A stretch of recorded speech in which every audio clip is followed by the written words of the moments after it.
Good morning to all. It's a great pleasure to count on your assistance and with such distinguished speakers today also in this Sector Alliance Committee towards an action plan on sustainable tourism in the Mediterranean post-COVID scenario. I would like to welcome you all today. My name is Anna Skoda. I am the Projects and International Cooperation Area Manager of ASCAME, and I'm going to guide you as a moderator during today's session.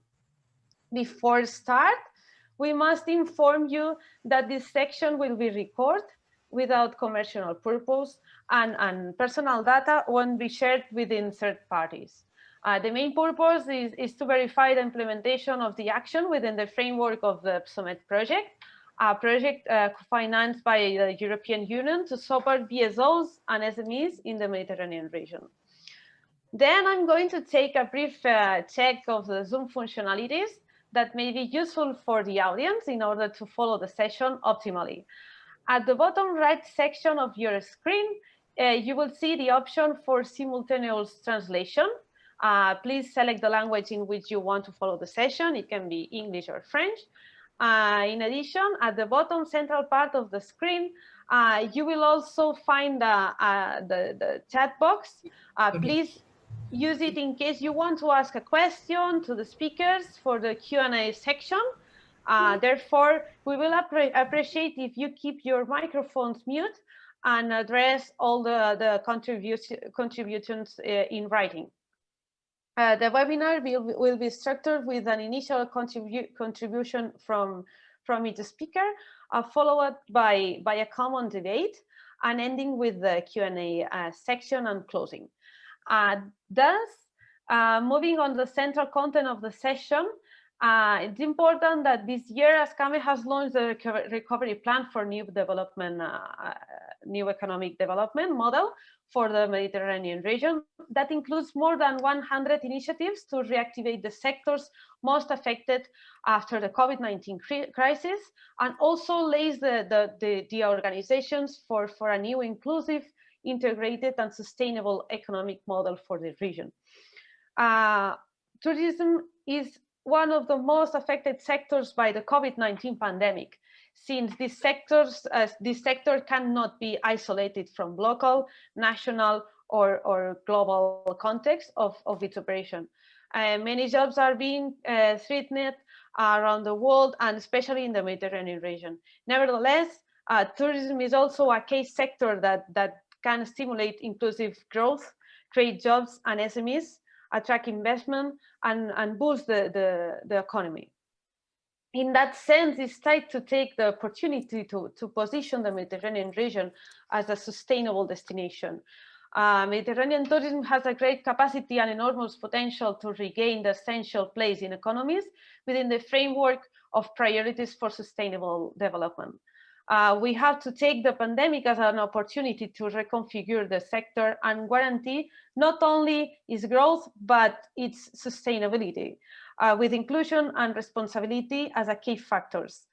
Thus, within the recovery plan initiatives, today we launch the Sustainable Tourism Sector Alliance Committee in the framework of the EBSOMED project, which will be the basis, together with the information that we collect through the surveys distributed, to promote a strategic paper to get overview of the state of the art of the sector in the Mediterranean area, highlighting also existing challenges and opportunities and proposing ways to move forward.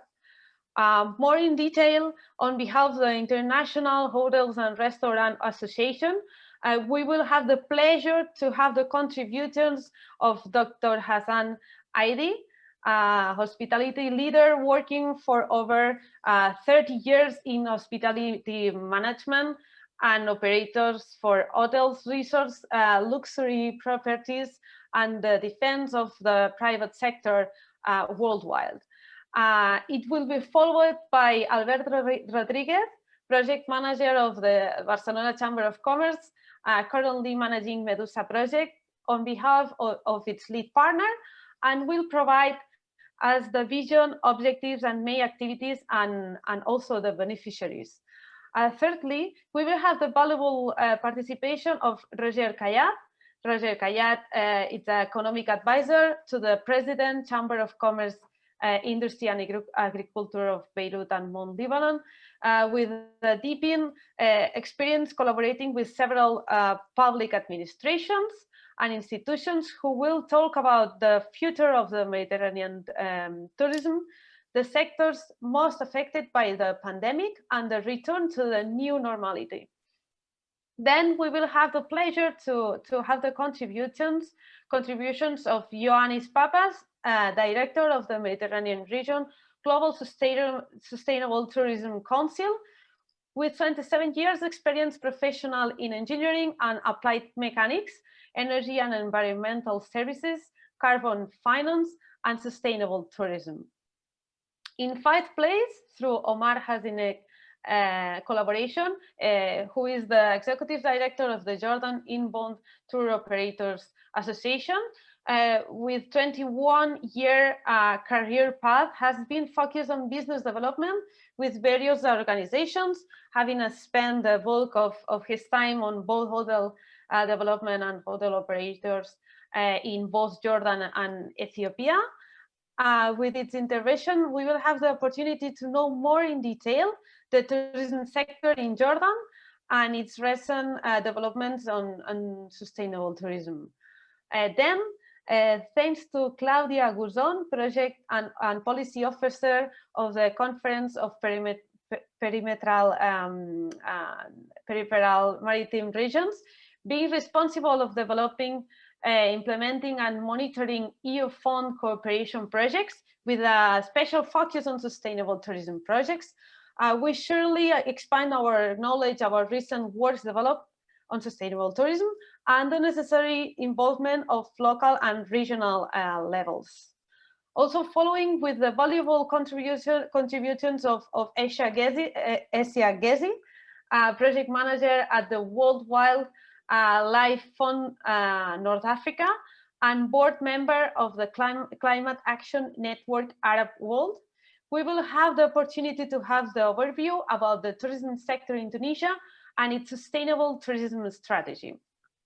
And last but not least, we will have the pleasure of receiving the inputs of Dr. Fethi Ferhan, President of the Tourism Commission of the Chamber of Commerce and Industry of Oran, Director of Operations in a development and investment company that builds and operates mid-range hotels in Algeria, who will direct his speech through the impact of the health crisis on the tourism sector and will bring proposals of rescue measures. In this way, I give the floor to the distinguished Dr. Aidi to start with the contributions of our speakers. Dr. Aidi, the floor is yours. Thank you. Thank you, Anna. Do you hear me, everybody? Yes, thank you. Well, I think that we are living in a crisis that is not different from other crises that we used to have, because in our history, we had always crises coming to the hospitality industry. And it was always the crisis who are trying to stop or interfere with the sustainable development, sustainable tourism, sustainable hospitality. Anyway, today, this crisis, it's bigger than the other crisis because it's international crisis. It's everywhere, completely everywhere. And we cannot control the mechanism of this crisis. We cannot. We don't know when it will hit, how it will hit, and when it will go. Some people die, some people survive. Why? We don't know. Then this is truly a big crisis. We made plan in 1905, in 1910, about sustainable tourism for 2020, for 2030. Even in Barcelona, they made the blue plan for 2050. All those plans cannot be realistic as much as we live inside a crisis. We are inside a crisis. As much as we are in a crisis, we cannot plan. It's very difficult. Hotelier today 59% of worldwide hotels are closed. 59% of worldwide hotels are closed. If we go back to the hotels open, some of them are open very lightly, just rooms, no food, not room service, no housekeeping, just lightly, because today the world is the following. We don't need to do profit. Profit is finished with pandemic. We need to survive. Today, the word is survival in the hospitality. Survival is essential. It's not making profit. You cannot make profit. It's finished. Some countries' government also interfere in our operations stupidly. For example, in one country I just visited lately, they said breakfast is not allowed in the hotel. You close for breakfast, but you open for lunch and dinner. It's like the sickness when in the morning will come attack the restaurant, but at lunch and dinner they'll go to sleep. That's ridiculous completely. Then customer does not understand. The consumer does not understand why you are open for lunch and dinner and not for breakfast. Well, this is directive of the government. You don't know this guy sitting in his office in the government, how he decide to do this kind of directive and based on what? Consulting with whom? He does not consult with hotel association. He decide to create that, period. Anyway, today the tourism, if you want to go through the tourism and to go through the sustainable, it's very difficult to plan because tourism is based on two issues. One is aviation, second is hotels. Well, aviation does not know. They don't know how to handle the issue until now. They open, they cancel flight, they put seats, one yes, one no, but this is bullshit because I went into a flight, they say nobody will sit down next to me, and I had someone sitting next to me. Then this is completely bullshit. And when I ask the hostess, how come someone is sitting? They say, if you don't like to fly, you can go down. You can go, it's fine. We will refund your ticket. That was a very, very nice and positive approach to hospitality. When you mentioned that we have to be all together, well, this issue is not functioning. Everybody wants to take what he wants. Everybody he wants to act as he wants. This is how it is. The individualism issue is getting more and more and more. Every hotel want to get $1 more than the other one. I went to Tyson's Corner in Virginia lately, last month. I stayed in two hotels in Tyson's Corner. This is same location. The two hotels are brand name hotels. They don't have 5 stars in America. Let us say premium hotels. And one of them was fully booked practically. One of them had 1 floor. And I look at the price, both of them has the same high price. Then I ask the lady from the hotel who is not booked, I say, why you don't reduce a little bit your price to get more customer? She say proudly, we are Hotel X. We don't reduce our price. I say, good. Then stay with 10 rooms and try to pay the bills for 10 rooms to the hotel. Well, last week, I just learned last week, he closed. This hotel closed. You have to be realistic. Today, we cannot make profit. We cannot make plans. Today, we need to survive day by day to the issue. We need to handle this issue day by day. And this is very, very important. We don't need to just try to create ideas or decide or something. It's easy. Put a mask on your mouth. Try not to mix with people. Try not to go out if you don't need to go out. That's all. It's not complicated issue. In Washington, D.C., in June this year, a demonstration of 100,000 people without mask. What they were saying, Our body is we own our body. We don't need someone to tell us to put mask. This is our body and I am free if I want to put mask or not. 100,000 people demonstrate. Next day, 21,000 sick people from this demonstration. And then they start to cry. Well, don't cry. You brought this yourself. Don't blame others. You brought it to yourself. Don't blame others. Yesterday, I got something arriving to me. A lady got this sickness from someone. She decide to take some kind of hand against people.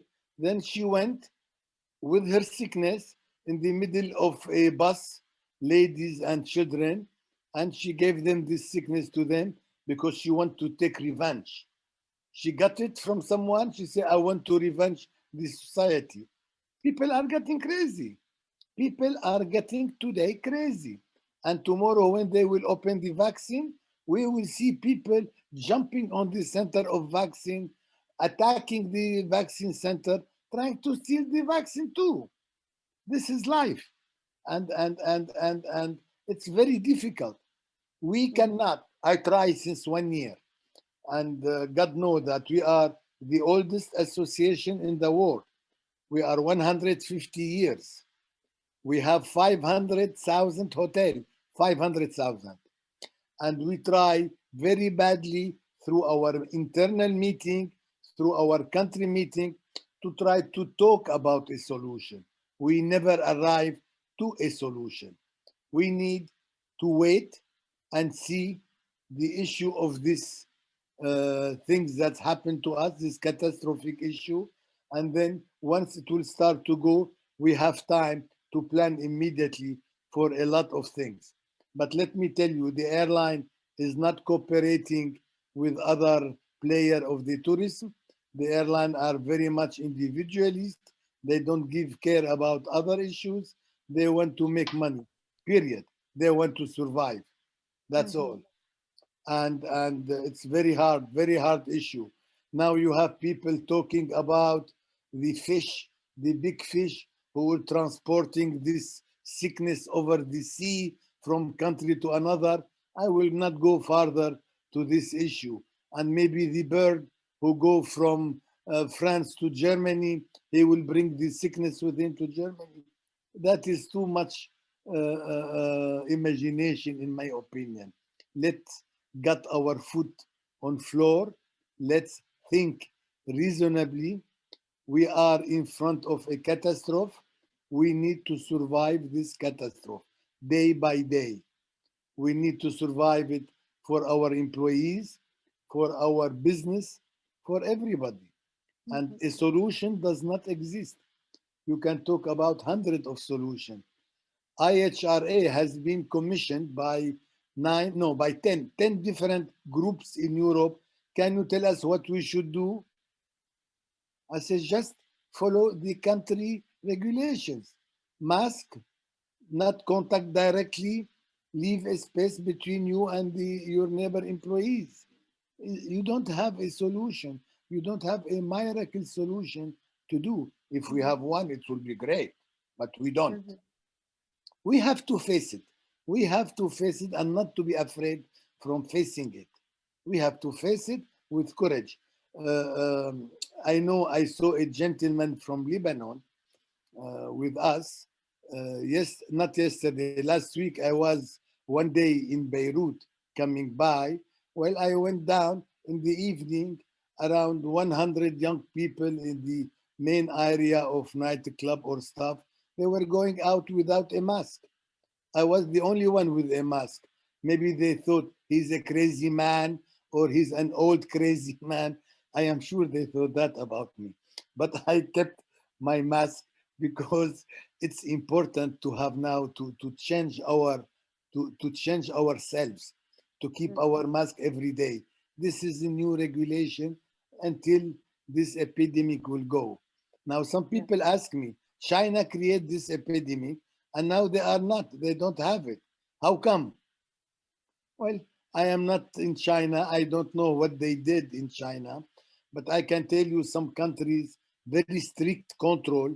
Turkey is keeping very strict control, cleaning the street every morning at 6 o'clock, soap and chemicals, cleaning the whole street of the cities. I have picture of that. And then not allowing elderly people to go out after 1 o'clock. They can go from 9 to 1, and everybody has a mask. I mean, they are keeping control very tough. Even in the car, you have to put the mask. They are keeping control very tough.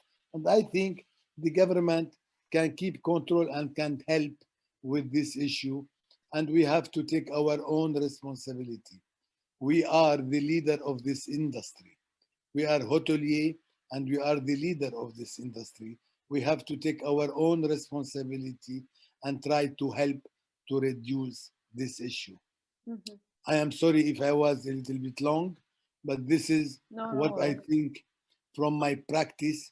I don't talk theory because I hate theory. I talk from my practice. This is what I talk. Theory, it's very easy to sit down in an office and then got ideas and I think that this and that. No, this is practice. This is a crisis. We have to live it. We have to end this crisis. Once it's end by any mean, I don't discuss that. We can discuss about creating a plan, 5 years, 10 years, go back. We at IHRA, we create something for sustainable development in hospitality. We called it Emerald Hotel. Emerald Hotel. We start approved by United Nations. We start to certify hotels in country. We got a contract in Serbia, in Bulgaria. We got a contract in Cyprus. We got a contract in China. We have 100,000 hotels in China to certify them under sustainable development. Now we stopped. We cannot continue. We were obliged to stop. We will resume the issue once these things will be ending and we can resume it. But we cannot continue. This is what I say. I wish good luck to everybody in his country or in his organization. We have a gentleman from Chamber of Commerce in Lebanon, and I am sure he has a lot of work to do in Lebanon. It's not easy in Lebanon. Then I hope that everything will be fine. Yeah. Thank you. Thank you very much, Dr. Aidi. Okay, now I would like to move to Albert Rodriguez. Please, Albert, the floor is yours. Thank you, Anna. Thank you for giving me the opportunity to present our project, Medusa project. Today I feel a lot in my comfort zone because I have several known faces from the project. Yes, sure. Well, the organizer, ASCAME is one of our partners, but also WWF, Asia Today is also will speak as well. Jaitoa, Omar is here with us, and even we have an associate partner, the CRPM. So yeah, I'm going to start by telling you the rest of the consortium. As long as I said almost half of it, we are the lead partners, the Barcelona Chamber of Commerce. We have also another Jordan partner, which is the Royal Society for the Conservation of Nature. We have an Italian partner from the region of Puglia, which actually is the regional government of Puglia, the Ministry of Tourism. And we have a Lebanese partner, the René Moabad Foundation. Medusa project started in September of 2019. We have been with the project a little bit more than 1 year, and it will last at least until summer of 2022. So 3 years of project. And well, our objective is to develop a competitive form of adventure tourism in the Mediterranean, based on two ways of sustainability. one, the environmental nature sustainability, but also it's very important for us, and moreover, especially now that after the COVID, to focus also on the economic sustainability, the economic part of this project. It is well known that the Barcelona Chamber of Commerce is very devoted to helping companies. So in this project, what we pretend is that the economic positive impact that is produced by tourism is carried out to other less known destinations. We have a series of challenges that we share both in the north and in the south of the Mediterranean, in the economic field, also in the environmental field. But with this project, we want to address them all. And we have selected we have chosen adventure tourism as a model of addressing these challenges, because it's a modality of tourism that is growing, and it's helping. Well, it's allowing us to address these challenges.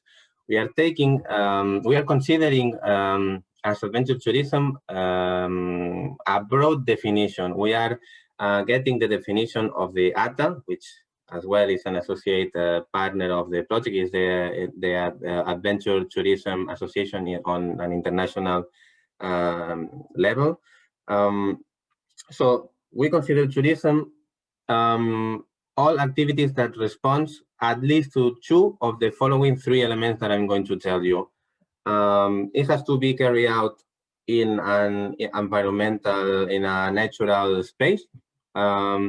It has to be, it can be cultural immersion as well, and it has to involve some physical activity.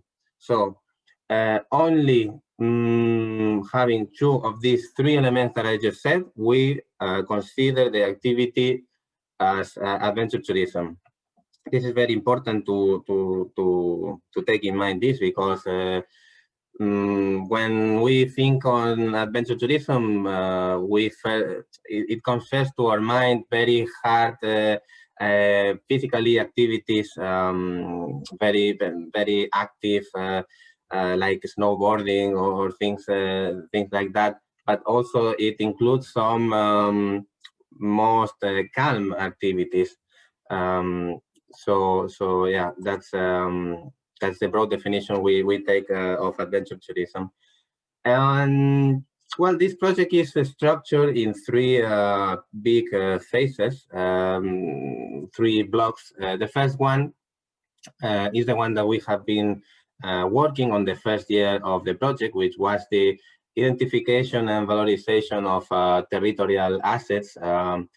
Well, it was analyzing what we have. We were collecting information, generating very valuable information. We have elaborated a very comprehensive market research, a benchmarking study, inventories in the countries of our partnership, which, well, I think I said when I introduced the partnership, but we have partners, and we are implementing this project in Tunisia, Spain, the region of Catalonia in Spain, the region of Puglia in Italy, Lebanon, and Tunisia and Jordan. So in these countries, we have carried out this inventory of assets, and also a destination review. Okay, all this information is going to be now, it has been elaborated, and now it's being edited before publishing in our website. It's very interesting. It's an information that, well, we are very proud, because it's the results are very good, and it's an information that was hasn't been done before. You will be able to download this information in the website in mid-January or final at the end of January, and we'll also present this information, all these documents generated during a cross-border seminar that, well, initially was foreseen to be celebrated in Jordan. Unfortunately, this COVID crisis doesn't allow us, but it will be online, and you all, if you are interested, are welcome to participate. Okay. So all this is about the first block. Then we use all this information for the second phase of the project, which is the capacity building phase, and also multi-stakeholder engagement. Well, our idea is to, in addition to exchange experiences, also to offer a series of trainings, workshops, and everything that helps the actors, the key actors of the territory, to arrive in the best manner to the last phase, which the last phase is the implementation of some pilot actions to create new adventure tourism products. To create new adventure tourism products, or also to improve existing ones. Okay, so our idea is to develop a series of routes and itineraries cross-border, but we can also improve the existing ones. And all this will be accompanied by a very strong marketing strategy and marketing alliances. Well, I think I said in general, well, let me finish by telling you that this project is very ambitious, okay? And so we pretend, at least our objectives is to positively impact to at least 110 public authorities, okay? 250 organizations, companies, NGOs, at least 60 civil society organizations, okay? And yes, also impact to at least 135 municipalities. This is has been our ambitious objectives that we have foreseen.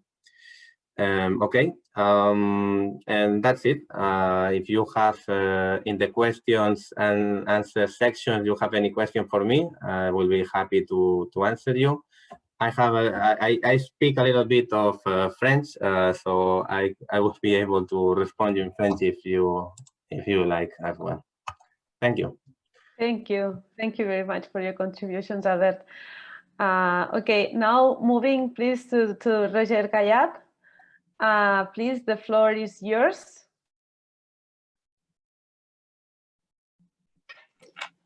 Ça me fait grand plaisir de parler du tourisme méditerranéen, surtout que c'est un domaine qui est moins connu que les tourismes locaux.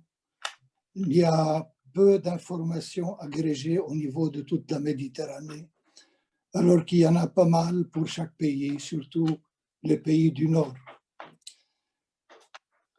À mon avis, il faut considérer le tourisme méditerranéen et son avenir suivant trois aspects. Le premier aspect, c'est l'étendue de la catastrophe ou les dégâts causés par la pandémie. Le deuxième aspect, il faut voir quand est-ce qu'il y aurait une possibilité de relance et puis après une normalisation. Et quelle serait cette normalisation? Et en troisième lieu, quels sont les outils qui vont permettre la survie et la relance un jour? Je pense que l'extrapolation entre les pays et la Méditerranée est une chose faisable. Les habitudes sont tellement les mêmes tout autour de la Méditerranée. Je vous donne comme exemple le folklore et la cuisine. On se retrouve toujours partout. Et si on creuse un peu plus, on a sérieusement une même culture. Et à cet effet, ce qu'on connaît d'un pays doit s'appliquer sur plusieurs, sur l'ensemble, ou du moins donner une indication, parce qu'il faut aller à partir de là. La première chose que je vois, c'est que le tourisme est l'activité la plus importante dans tous les pays méditerranéens. Pratiquement, sans avoir des statistiques qui le confirment au niveau général, c'est à peu près le tiers de l'emploi est dans le tourisme, direct ou indirect, bien entendu. Les activités directes, c'est l'hospitalité, les hôtels dont Dr Heidi a parlé d'une façon très éloquente, mais aussi les restaurants, les spectacles, les théâtres, les cinémas, l'événementiel, les concerts, les festivals, tout ça c'est du tourisme. Et puis, ça ne se limite pas à ça. Les micro-événements, les mariages qui mobilisent tellement de monde et tellement de choses, les distributeurs alimentaires, les distributeurs de boissons, les fournisseurs d'équipements. Il n'y a aucun projet actuellement en cours, ni d'hôtel, ni de restaurant, bien sûr. Et même l'agriculture en souffre. Le champagne français est à 10% de sa production. Ce sont des choses qu'on consomme surtout dans les restaurants et les hôtels. Tout ce secteur travaille sur l'occupation, l'occupancy, le taux de remplissage. Évidemment, les dégâts sont d'abord financiers, mais de nombreux établissements, surtout hôtels et restaurants, ont fermé. Je viens d'apprendre que 59% des hôtels ne travaillent pas actuellement, peut-être une grande partie définitivement. Au début juin, nous avons fait un sondage auprès des entrepreneurs, mais bien sûr, toutes les entreprises, enfin, toutes sortes d'entreprises. On a eu 12% qui avaient décidé, ça c'est le 1er juin, de ne plus ouvrir. Alors, il y a qui, c'était après le confinement, il y a qui ouvraient après une semaine, après un mois, etc. Mais 12% avaient décidé de ne plus ouvrir. Et quand on dit 12% dans toutes les entreprises réunies, moi je comprends que c'est 5% dans l'industrie électromécanique et 20% dans l'industrie touristique. Ça, c'est début juin. Nous sommes aujourd'hui 6 mois plus tard, à la fin de l'année. Le syndicat des hôteliers au Liban parle d'une catastrophe. Le syndicat des restaurateurs dit que 50% sont à l'arrêt. Ça aussi, ça confirme. Alors, tout ce qui suit est en train de souffrir. Est-ce que cela va rester ainsi ou y a-t-il espoir? Je pense qu'avec le vaccin, les choses vont changer. Et au moment où on aura utilisé une quantité suffisante de vaccins, je pense que la reprise devrait commencer. Et la normalisation, si je suis optimiste et si la relance est au rendez-vous vers le milieu de l'année, serait vers la fin de l'année prochaine. Alors, dans mon propos, j'envisage une relance en mai-juin et une normalisation vers la fin de l'année. Je crois à cette relance. Tout à l'heure, Dr Heidi a confirmé qu'à Beyrouth, il a vu une centaine de jeunes gens qui allaient vers les boîtes de nuit. Eh bien, je vous dis que les restaurants, le jour où on a arrêté le confinement, c'est-à-dire il y a 2 ou 3 semaines, sont réservés jusqu'à la fin de l'année. Et l'occupation tolérée est de 50%. Il n'y a pas 50% de restaurants qui l'appliquent. Ils sont pleins tout le temps. Maintenant, les gens sont malades ou ils guérissent. Il y a beaucoup, ils sont devenus fatalistes. Mais ce qui m'a étonné aussi, j'ai vu un reportage sur un palace espagnol qui a profité du confinement pour faire peau neuve. C'est un palace qui loue la chambre à 3 000 €. Il a été complet le jour de l'ouverture. Les gens ont besoin c'est un besoin. Le tourisme est un besoin. Les restaurants, les hôtels, les événements, etc. Tout ça, c'est un besoin. On peut compter sur ce besoin pour le retrouver. Mais serait-il le même?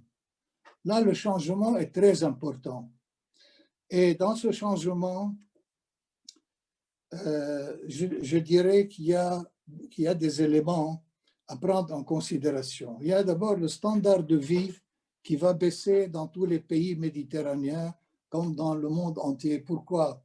Parce que l'endettement pour soutenir les restaurants, les hôtels, le tourisme, l'aviation, etc., est énorme. Et il y a une culture de régler cet endettement. Pour donner un exemple, en 2000, quand il y a eu l'accord de Maastricht, l'endettement toléré était de 63%. Et la plupart des pays, sauf l'Italie, étaient à moins que 63%.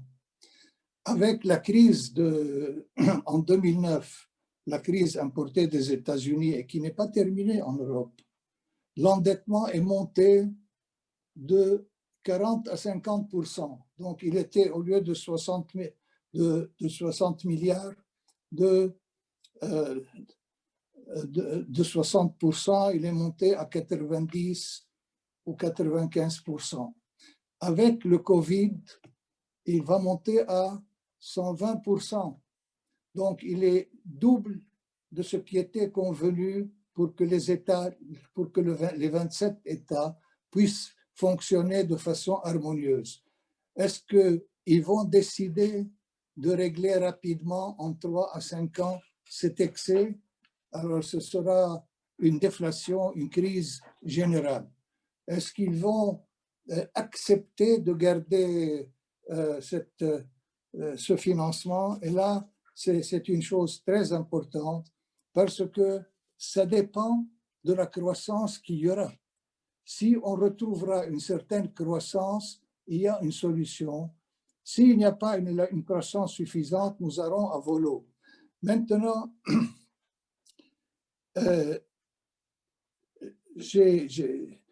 l'exemple qu'a donné Dr. Haïdi sur le rôle du gouvernement.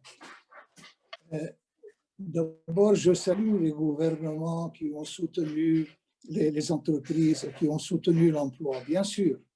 Mais le problème, c'est que le gouvernement pense aussi pouvoir dicter ce qu'il faut faire. Et ça, ce serait très malheureux. Le changement est très difficile à prévoir, à organiser. On prévoit qu'il y aurait 30% de l'activité en général qui aurait une forme différente, soit due au standard de vie, soit due à l'habitude du télétravail. Aujourd'hui, il y a des musées qui vous font visiter en 3D avec le meilleur guide du monde, le musée, tout en restant chez vous, soit avec la structure des coûts. Aujourd'hui, quand le standard de vie va baisser, évidemment, le cross-border et le tourisme international va baisser au profit du tourisme local. Et c'est-à-dire, il y aura moins d'utilisation aéronautique, moins d'utilisation des avions. Le prix des billets va hausser. La hausse des tarifs va réduire les voyages, va réduire le tourisme, surtout le tourisme professionnel. Les sociétés feront ce que nous sommes en train de faire aujourd'hui et que nous aurions fait autour d'une table il y a un an. Ils vont utiliser les téléconférences pour faire la majeure partie de leurs réunions. Et tout ça, c'est des voyages en business class en moins. Alors, tout ceci, c'est un cercle vicieux. Alors, les coûts vont hausser et l'utilisation va baisser parce que les coûts vont hausser à cause de l'utilisation qui va baisser. Et ça, c'est inévitable. Mais ça, qui peut le prévoir? Ça, c'est seuls les entrepreneurs qui peuvent le prévoir. Le gouvernement doit lutter pour la survie des entreprises et de l'emploi. Et l'entrepreneur doit décider ce qu'il va faire demain. Va-t-il garder son entreprise telle qu'elle? Va-t-il la modifier? Va-t-il la délocaliser? Ben, j'ai dit ça parce que déjà les gouvernements ont pris des initiatives. Par exemple, il y a des plans de modernisation. On vous avance de l'argent sans intérêt pour la relocalisation de votre entreprise. Alors, il y a beaucoup de gens qui, parce que l'argent est gratuit, qui veulent relocaliser, mais ça n'a pas de sens. Ils n'ont pas su encore s'il faut ou s'il ne faut pas relocaliser. Pour la mise à niveau numérique, bah, ça c'est à la mode. Je suis sûr que le numérique a une très grande place à l'avenir, mais la mise à niveau numérique, on finance si vous faites la mise à niveau numérique, et si vous ne la faites pas, on ne vous finance pas. Non, mais laissez-le faire ce qu'il doit faire et financez-le. Votre rôle est de financer, le rôle de l'entrepreneur est de savoir ce qu'il faut faire. Ah, maintenant, il y a pour l'environnement, pour la décarbonisation, on est en train d'avancer des fonds sans intérêt. Ben, c'est très joli aussi, mais je ne sais pas, primo vivere, il faut que les entreprises reviennent. Maintenant, la dernière partie, je m'excuse, j'ai pris 3 minutes de plus. Le soutien du gouvernement est indispensable. Il y a un soutien durant la crise et il y a un soutien pour la sortie de crise. Et tous ces soutiens ne doivent pas forcer l'entrepreneur de faire ce qu'il n'a pas envie de faire pour gagner de l'argent. Et l'argent, ce qu'on est en train de dire, ça c'est les pays du Sud, mais les gouvernements n'ont pas de fonds. On a beau leur expliquer, il s'agit, vous n'avez pas ou des fonds ou vous n'avez pas de fonds.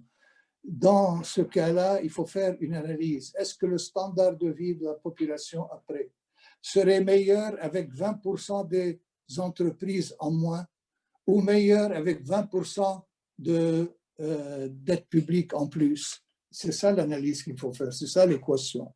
Et moi, je dirais que les États, malgré tout ce qu'ils ont fait, sont encore très loin, enfin les États du Sud, non seulement très loin, ils sont à l'autre monde de ce qu'il faut faire. Et puis, il y a aujourd'hui, plus que jamais, il faut se rendre compte que partout, il faudrait y avoir l'assurance chômage. L'assurance chômage existe presque partout, sauf dans quelques États rétrogrades en Méditerranée. Et il faut partout adopter le revenu citoyen. C'est le moment ou jamais d'adopter le revenu citoyen parce qu'autrement, on ne s'en tirera pas, ni au niveau de la demande, ni au niveau du maintien des forces actives. Je vous remercie.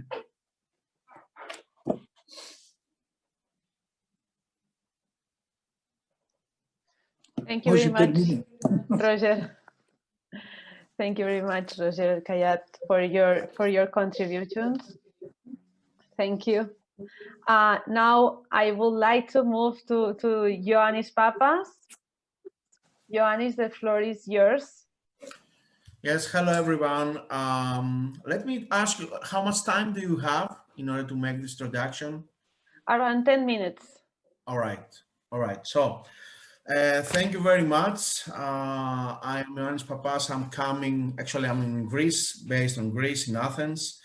I'm coming from the Global Sustainable Tourism Council. I'm a director for the Mediterranean area.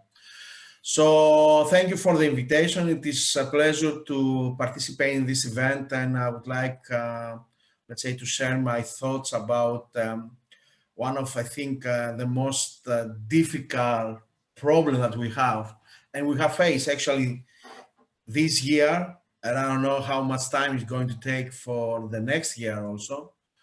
I am hearing a lot of voices, at least in my country, but also outside, to say that until Q1 of 2022, we're not going to have any normality, and I'm not very sure what's going to be the normality that we're going to have afterwards.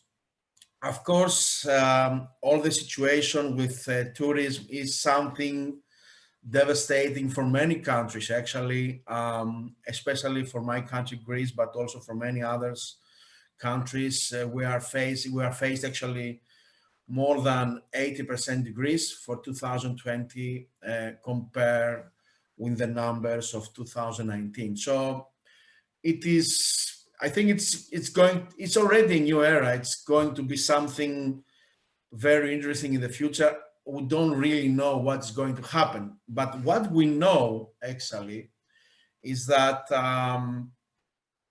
this period was, like we're saying in European projects, living lab. It is a living lab for tourism, because every day we see a different, let's say, part of the image, and we can see many new things, like what really is going to happen with the travelers after this situation, what the hoteliers should do after the situation. And of course, it is a day-by-day approach for everyone. I mean, even us as individuals in any country, but at the same time, we have to find ways to support the community. We have to find ways to support our, let's say, organizations, our companies, our, let's say, small ecosystem or bigger ecosystem, actually. So we have found a lot of interesting, let's say, conclusions because of all this situation. First of all, there were a lot of evidences that sustainability in tourism was a very, let's say, interesting, let's say, characteristic for the cases that they have already made some kind of, let's say, preparation, certification, or they are belonging to the let's say, family that they have done something about that. So it was obvious that especially for destinations that were mostly related or focused before the crisis to sustainability, we have seen a lot of interesting examples, like in Norway, in Netherlands, in many other cases, in Costa Rica, that there was minimum impact about travelers and actually impacts, economical impacts. Because if you are, let's say, a destination that you are following some kind of, let's say, sustainability standards, or you are towards that direction, you are focusing on specific activities that are outside, I mean, in the nature, in the natural environment, between the mountains, nearby the biodiversity. So it is something by definition that is not doing, let's say, the wrong thing for this period, not to be all together, but to be outside. So it was very interesting to see that these destinations had a very good, let's say, outcome, very small degrees of, let's say, visitors during all this period.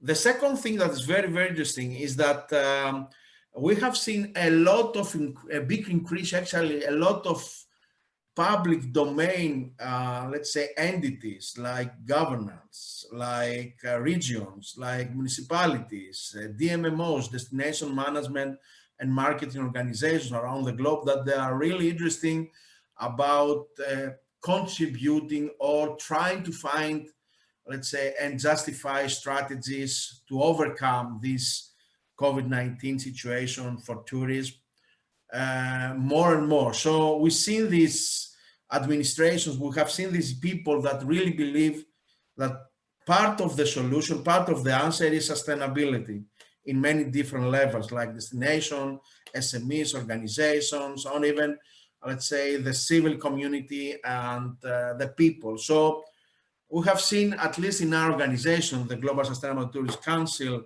a very big increase on membership from public domain, but also demand from people that would like to be trained, to be, let's say, trained on issues related with sustainability, with sustainable tourism, with strategies, with good practices, with many things that are around this ecosystem.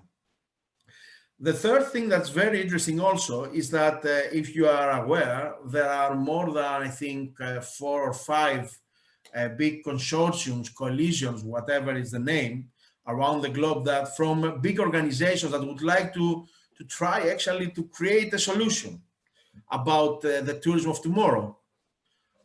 So what's going to be, how it's going to be, let's say, the parts of the Lego, let's say, what it's going to be like, what are the guides about this, what's going to be the principles. We in Global Sustainable Tourism Council, we are supporting, actually we are part of the founding members of the Future of Tourism Coalition, which is something that is really, let's say, active like the other ones this period. And actually, it is interesting how much interest there is outside there from companies around the globe, organizations, NGO, about signing, let's say, these principles. And in order to be sure that we are on the same, let's say, part, let me say to you, let's say, for this coalition, there are issues like that in the other collaboration schemes. The 13, let's say, principles about this. So first one is to see the whole picture, not just to focus on only one part, but to see businesses, community, governance, public domain, private domain. Secondly is to use standards, sustainability standards, in order to overcome and in order to create, let's say, methodology and other things. About this, GSTC is offering the knowledge, and it was very, very helpful, I think, and very productive. Third, collaborate in destination management, which is something very, very crucial for many areas or for many countries, like actually in my country, in Greece. We don't have so much experience about destination management organizations. So this is something which is very, very crucial. Fourth, choose quality over quantity. This is a very critical and very basic, let's say, measure, but it's not very often that you are going to see that. Five, demand fair income distribution. So let's say the concept of all-inclusive on the bad part or other things should go away in one, let's say, nice and productive and let's say healthy model. Six, reduce tourist burden. So we have to see about taxation, we have to see many things about this. Seven, redefine economic success. So we have to discuss inside our community and think about what exactly is a success for our community, for our destination, for our country. What is really a success? To increase the numbers, to have over-tourism or bad managed tourism? What is really a success? 8, mitigate climate impact, because, okay, COVID is here, but it's going to disappear, or let's say we're going to isolate that in the next year. Climate crisis is here, and it's not going to go away in the next years if we don't do something very, very, let's say, productive. 9, close the loop on resources, so the whole tourism chain. 10, contain tourism land use. The land use is something very crucial for many areas and very small areas specifically. 11, diversify source markets, which is something very, very interesting, and how we can, let's say, have the market access to sustainability and how we can inform the people. 12, protects the sense of the place, so the authenticity and the differentiation between places. And finally, operate business responsibly. So the responsible way of doing business and creating money or minimize your profit in order to put the money of the profit in the good for the good of the local community and the people that are suffering is something crucial. So I'm closing with that, and I think that we're going to see many nice and beautiful things in the next years about the outcome of this great collaboration in the world, because we have to see this situation as a driving force to become better. Thank you very much. Thank you very much, Johannes, for such an interesting input and valuable contributions. Thank you. Okay, now moving forward, I give the floor to Omar. Omar Hasines, thank you. The floor is yours. Thank you very much. Glad to be part of this, and thank you for ASCAME for putting this together with the distinguished guests. Well, it's good to pick up on what my colleague was just talking about in terms of the future of tourism, and it's we're proud to say that Jordan is among the founding signatories of this coalition, and also myself having the GSTC being part of it, part of the certification just a couple of weeks ago. So it's also good to pick up on that. If you will allow me, I will just go through a case study, if you want, with regards to Jordan as a destination and what efforts have been done, let's say from a sustainability point of view, hoping that these points can be sort of lessons that we can all learn from, the do's, the don'ts, what went right and what went wrong. But before that, maybe it's interesting to talk about how Jordan just recovered recently from a 10-year dry spell in tourism. As you know, starting 2010, when the Arab Spring was sort of affecting the region, Jordan as a destination did suffer a lot. And to be honest, at that time, there was no crisis management in place when it comes to the destination. So this also touches on sustainability. We've been having ups and downs in tourism for a long time, considering the turbulent region that we are in. Jordan as a destination, I don't know how many of you have been here before, but it's rather safe. Even within all what has been going around us, it is a safe place, but it is always portrayed as a hot zone. Being sold as a combination with other destinations, that also sort of affects arrivals when you have anything happening around us.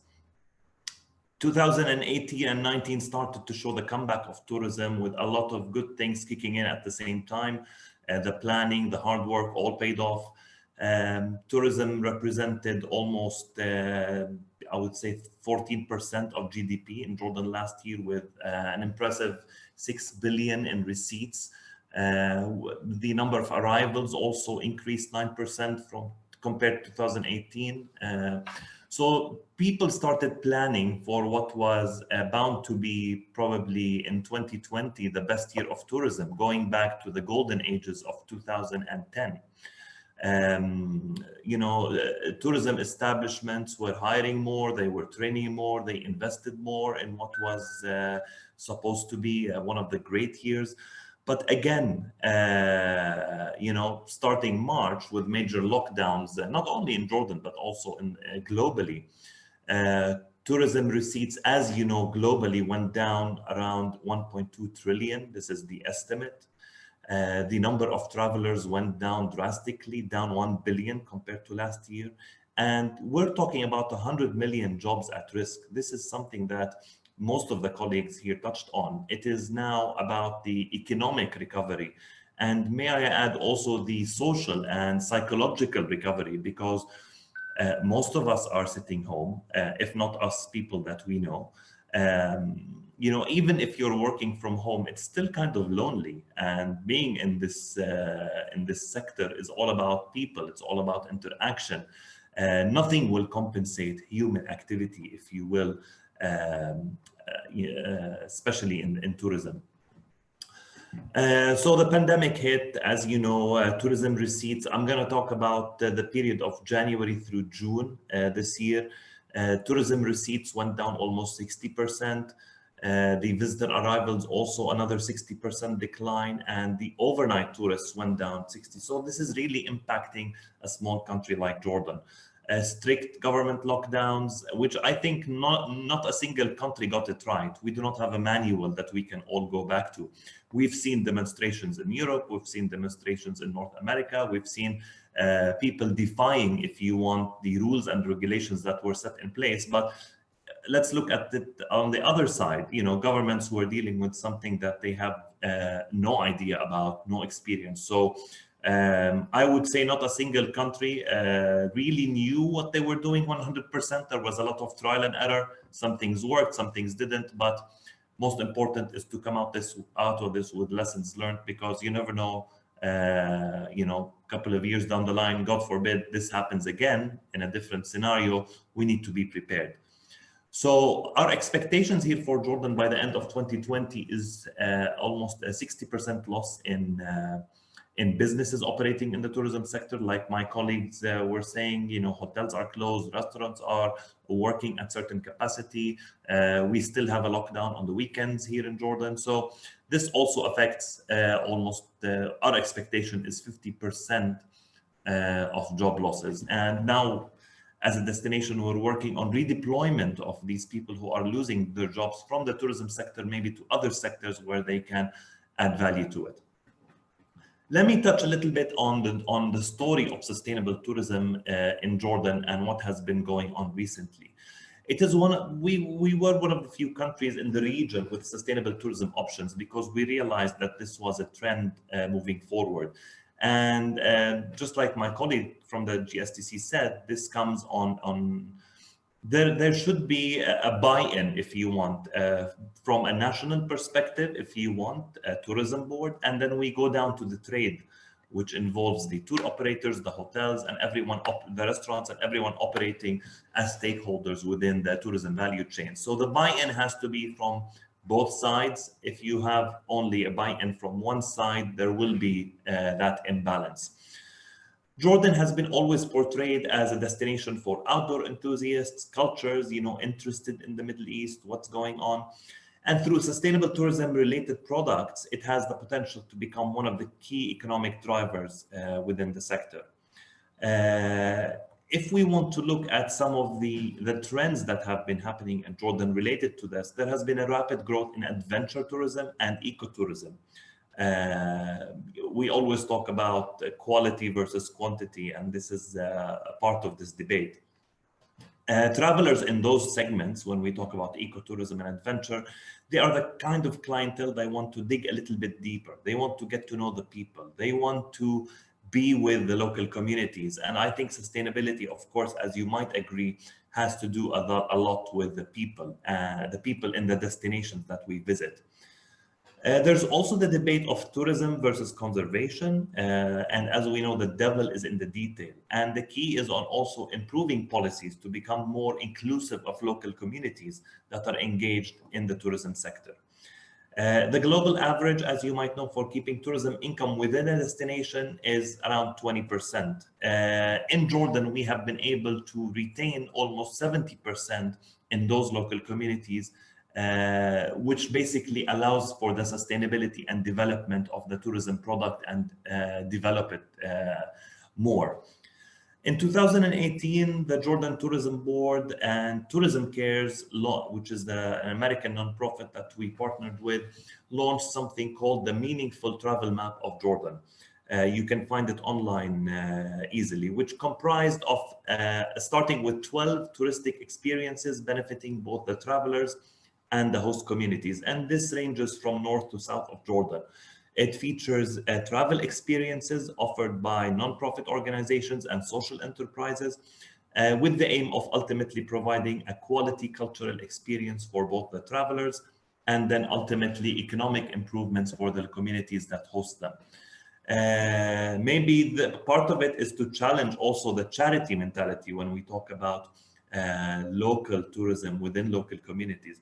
It's not about charity. It's about really supporting these communities. It's about really empowering them with the information, knowledge, and training that they need. And ultimately, like we know, tourism affects communities in a positive way if we treat it right. All these enterprises that are included in the map have one common fact, that they protect the local community while offering an unforgettable travel experience. Some of the lessons learned, which I think are valuable, is that the community-based tourism entities need to regularly have some sort of training conducted. It's nice to set them up, we get them ready, but maybe along the line, we tend to forget that these communities need upskilling.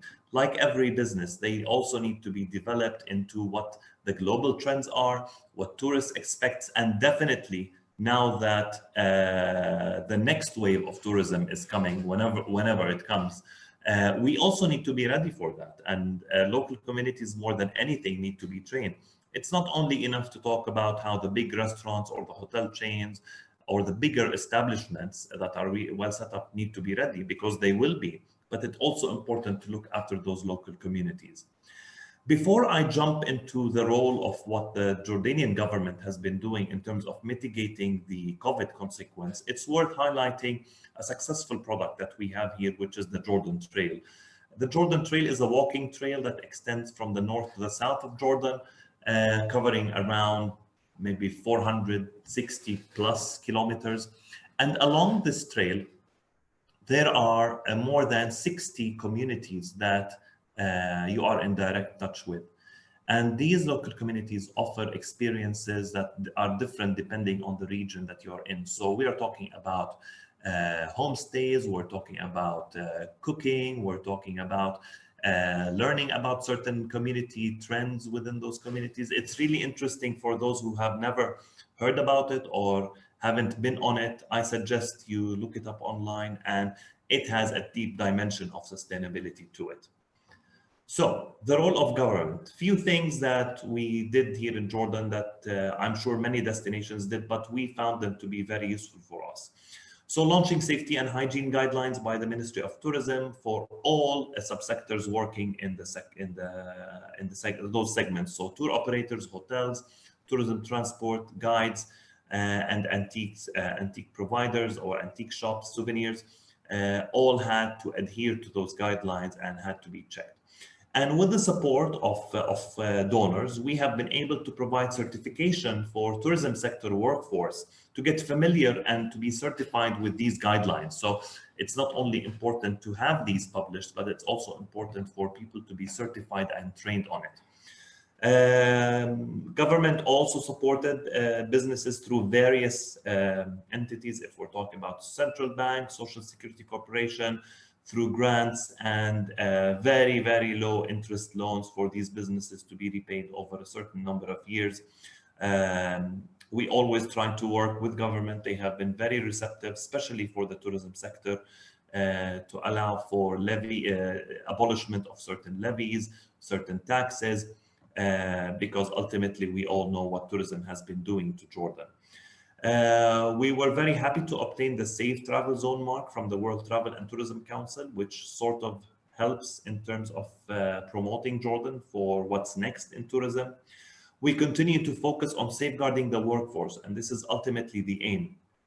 The workforce is the most important aspect of businesses for us. We want to maintain them, and we need to make sure that through the sector skill councils, which we have here in Jordan, the hospitality and travel sector skill council remains strong with the efforts in trying to retain these people.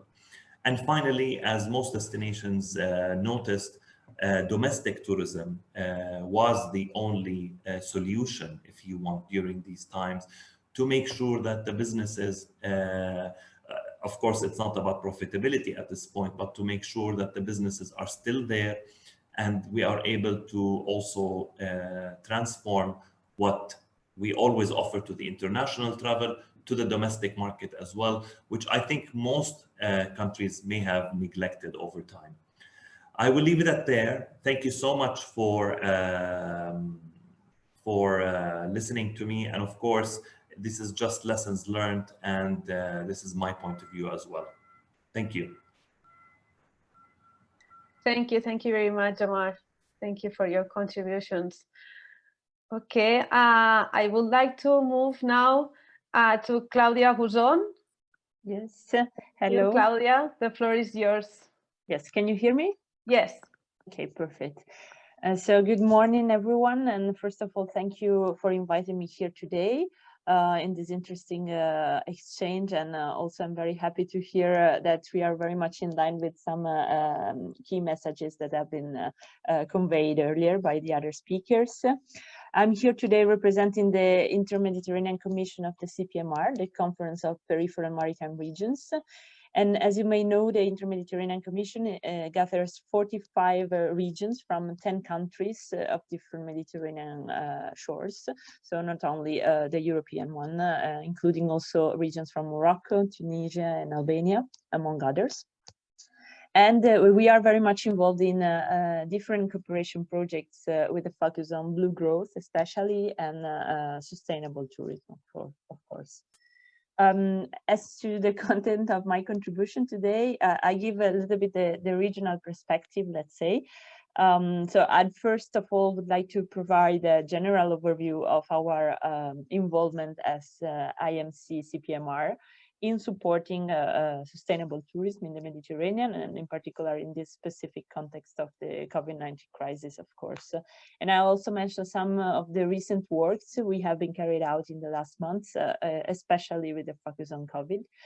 So as was mentioned already by the other speakers, tourism is indeed a strategic sector for the Mediterranean as an economic and social driver, let's say, in the basin.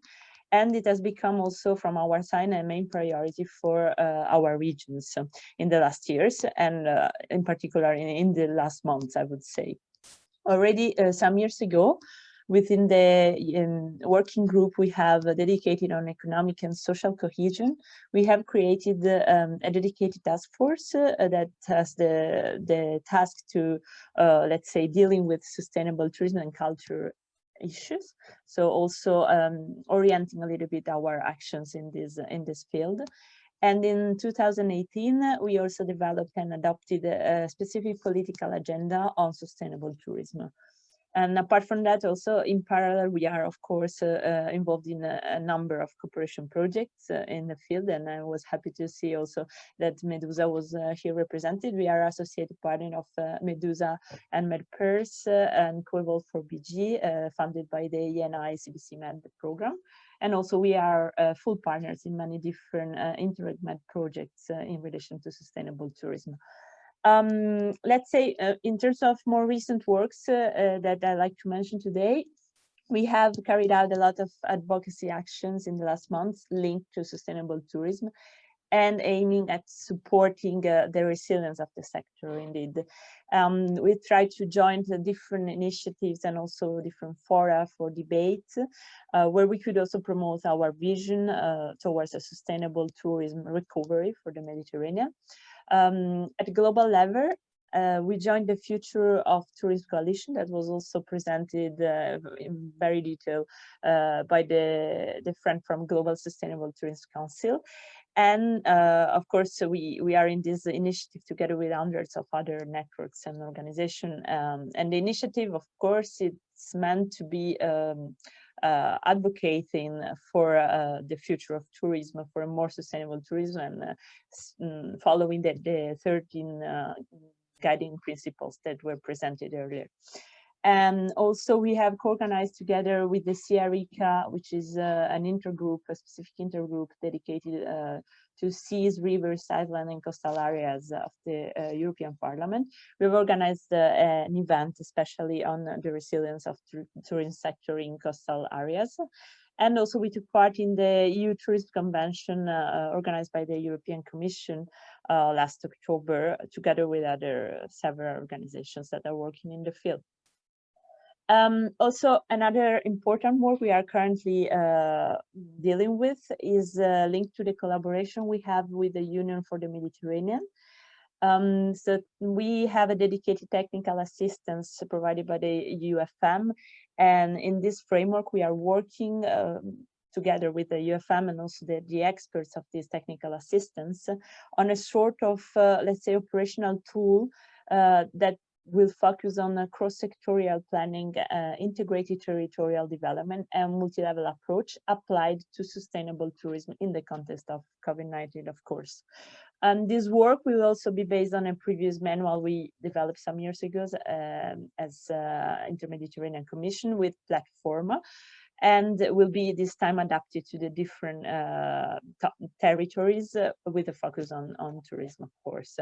And I want to mention that also in this framework, there will be a specific module on capacity building and dissemination for tourist stakeholders. That it's, of course, a very interesting activity, I believe. And finally, well, the most relevant work I wanted to present today is, let's say, a study on the repercussion of the COVID-19 crisis for tourism. that I'm going to share with you the link later on the chat, perhaps. We have been producing this study and working on this study quite a lot of time in the last months, following the outbreak of the pandemic. And this work was also based on a survey we launched to gather our member regions' feedbacks. So it illustrates a bit the state of the art, the impacts and the measures taken at different level for the sector following, of course, this crisis. So in particular, the study would like to contribute also to the current debates on the challenges and recommendations for the sector, and serving, let's say, as a basis also for further discussion at Inter-Mediterranean Commission level, but also beyond. That's the idea. So focusing also on the path towards a more resilient and a more sustainable tourism economy. In this sense, also the main outcomes of the conclusion of these studies were presented during our last General Assembly.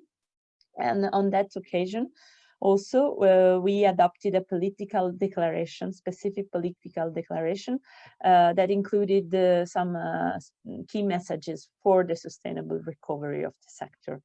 And of course, I invite you to have a look at the study, of course, and the political declaration on our website, since there are more information, more detailed informations, and you can find also some details about the different countries and regions situations in that sense. As highlights of the study, let's say that, well, according to the survey, of course, of our study that was circulated to the member regions, we collected some key recommendations for concrete actions also to be implemented at different levels for the recovery of the sector. Just to mention some of them, at EU level, our regions confirmed that that would be extremely helpful, let's say, the creation of a dedicated budget line, for instance, for sustainable tourism in the Mediterranean. Well, in sustainable tourism in general, but for us in the Mediterranean, in the multi-annual financial framework. And also, well, the vast majority of our respondents, from our perspective, of course, this is worth mentioning, they consider that the European territorial cooperation programs should be somehow adapted also to the COVID-19 crisis and the necessary recovery plans. So very briefly, just a couple of conclusions and key messages also based on our experience to explain a little bit the vision we have to build a resilient tourism economy in the Mediterranean. There are 3 points that we try to explain in different fora to detail our vision in that sense. So we think that, first of all, we need to build a new model for tourism that ensures, of course, multi-level governance and involvement of the local and regional authorities. And so an integrated approach of all the different levels. Not only managing, let's say, the tourist policies, but also in planning them. And also the local communities that was mentioned already by the people who speak earlier, but the local communities' engagement in the tourist planning is crucial, meaning that there is a very strong need to adapt any tourist policies to the local context, bear in mind the local context. And third, well, it's fundamental to count on the proper financing mechanism. Of course, we have seen that the survival of the sector is the first urgent matter, let's say. So this is absolutely crucial for a real smart, sustainable recovery of the sector. So I'll leave it here because I would talk a lot, but that's the main points I wanted to make. Thank you. Thank you, Claudia. Thank you very much for your contributions. Okay, now moving to Essia Gezi, please. Essia, the floor is yours. Merci beaucoup, Anne.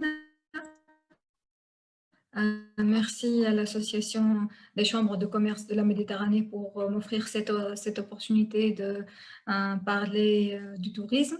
Je suis chargée de projet au WWF Afrique du Nord, et notamment le projet Medusa que Albert a présenté au début de ce webinaire. Donc, pour moi, je ne suis pas experte en tourisme, mais comme je travaille sur le projet Medusa et sur d'autres projets qui ont relation avec le secteur touristique et notamment le tourisme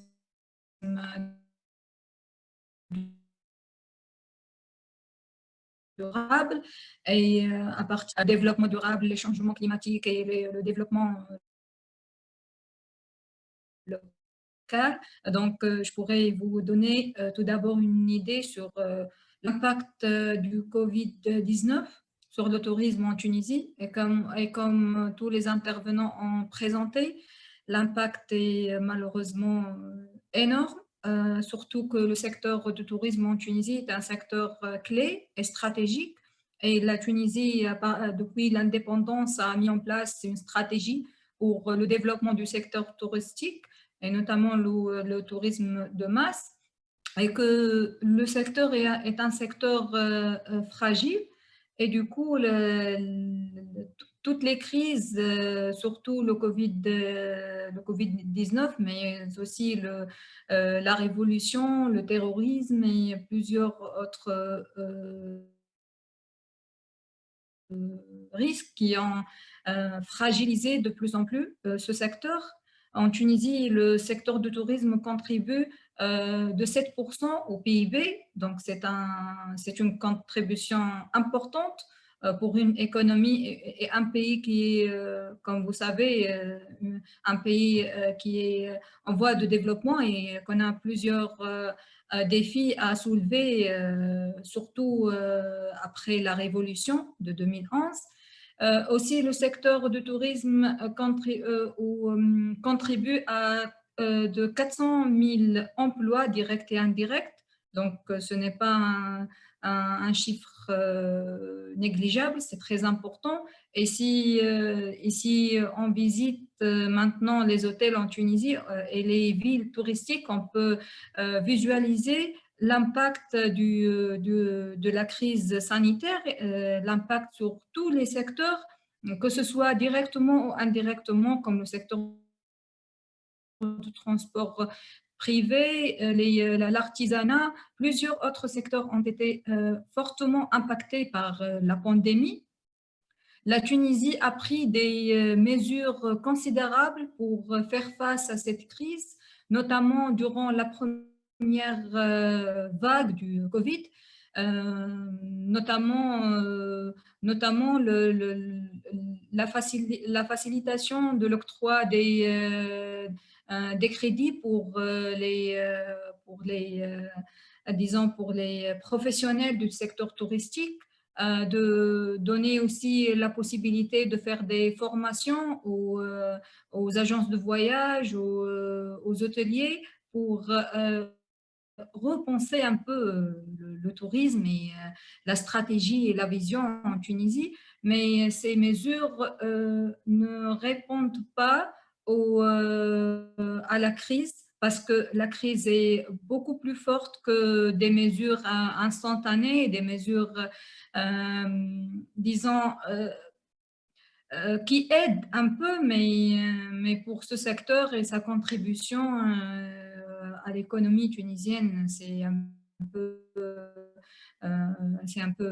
faible. Aussi, cette crise a touché d'autres secteurs, notamment l'agriculture, les services, parce que le tourisme est considéré comme le cœur de l'économie, disons, en Tunisie, parce que tout autre secteur est en relation directe avec ce secteur-là, avec la dynamique du secteur touristique. Donc, si on fera le bilan, on trouve un bilan très lourd, pas seulement le secteur touristique impacté par la crise, mais les secteurs qui fournissent des services pour le secteur touristique. Et vous venez de citer plusieurs exemples d'impact indirect sur les autres secteurs.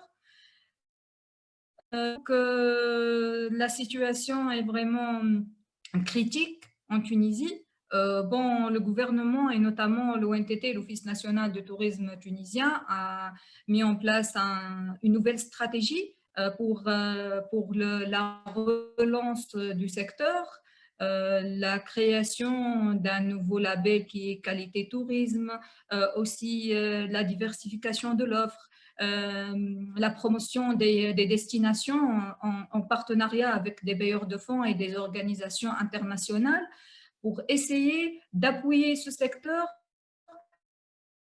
et pour, disons, profiter ou bien prendre des leçons de cette crise parce que cette crise nous a donné des leçons et nous a bien démontré que c'est un secteur fragile, vulnérable et qu'il faut vraiment penser à une résilience, surtout à appuyer le tourisme rural, le tourisme durable et toute autre forme de tourisme alternatif. Et nous, en tant que VVF, on a travaillé sur plusieurs projets en relation avec l'écotourisme notamment, et on a essayé durant la première vague d'appuyer les promoteurs et les petites entreprises qu'on a déjà financées dans le cadre du programme Green Jobs. On a collecté les besoins de nos promoteurs en termes disons, de fonctionnement et on les a appuyés avec, en partenariat et en collaboration avec notre bailleur de fonds pour qu'ils puissent maintenir leurs entreprises. Mais ce sont des mesures, si vous voulez, des mesures instantanées, mais vraiment, ils ont aidé à aider ces communautés à survivre durant la crise. Mais malheureusement, la deuxième vague disons, à approfondir les répercussions du Covid sur le tourisme. Donc, c'est pas évident de trouver des solutions, disons, des solutions rationnelles et des solutions efficaces pour sauver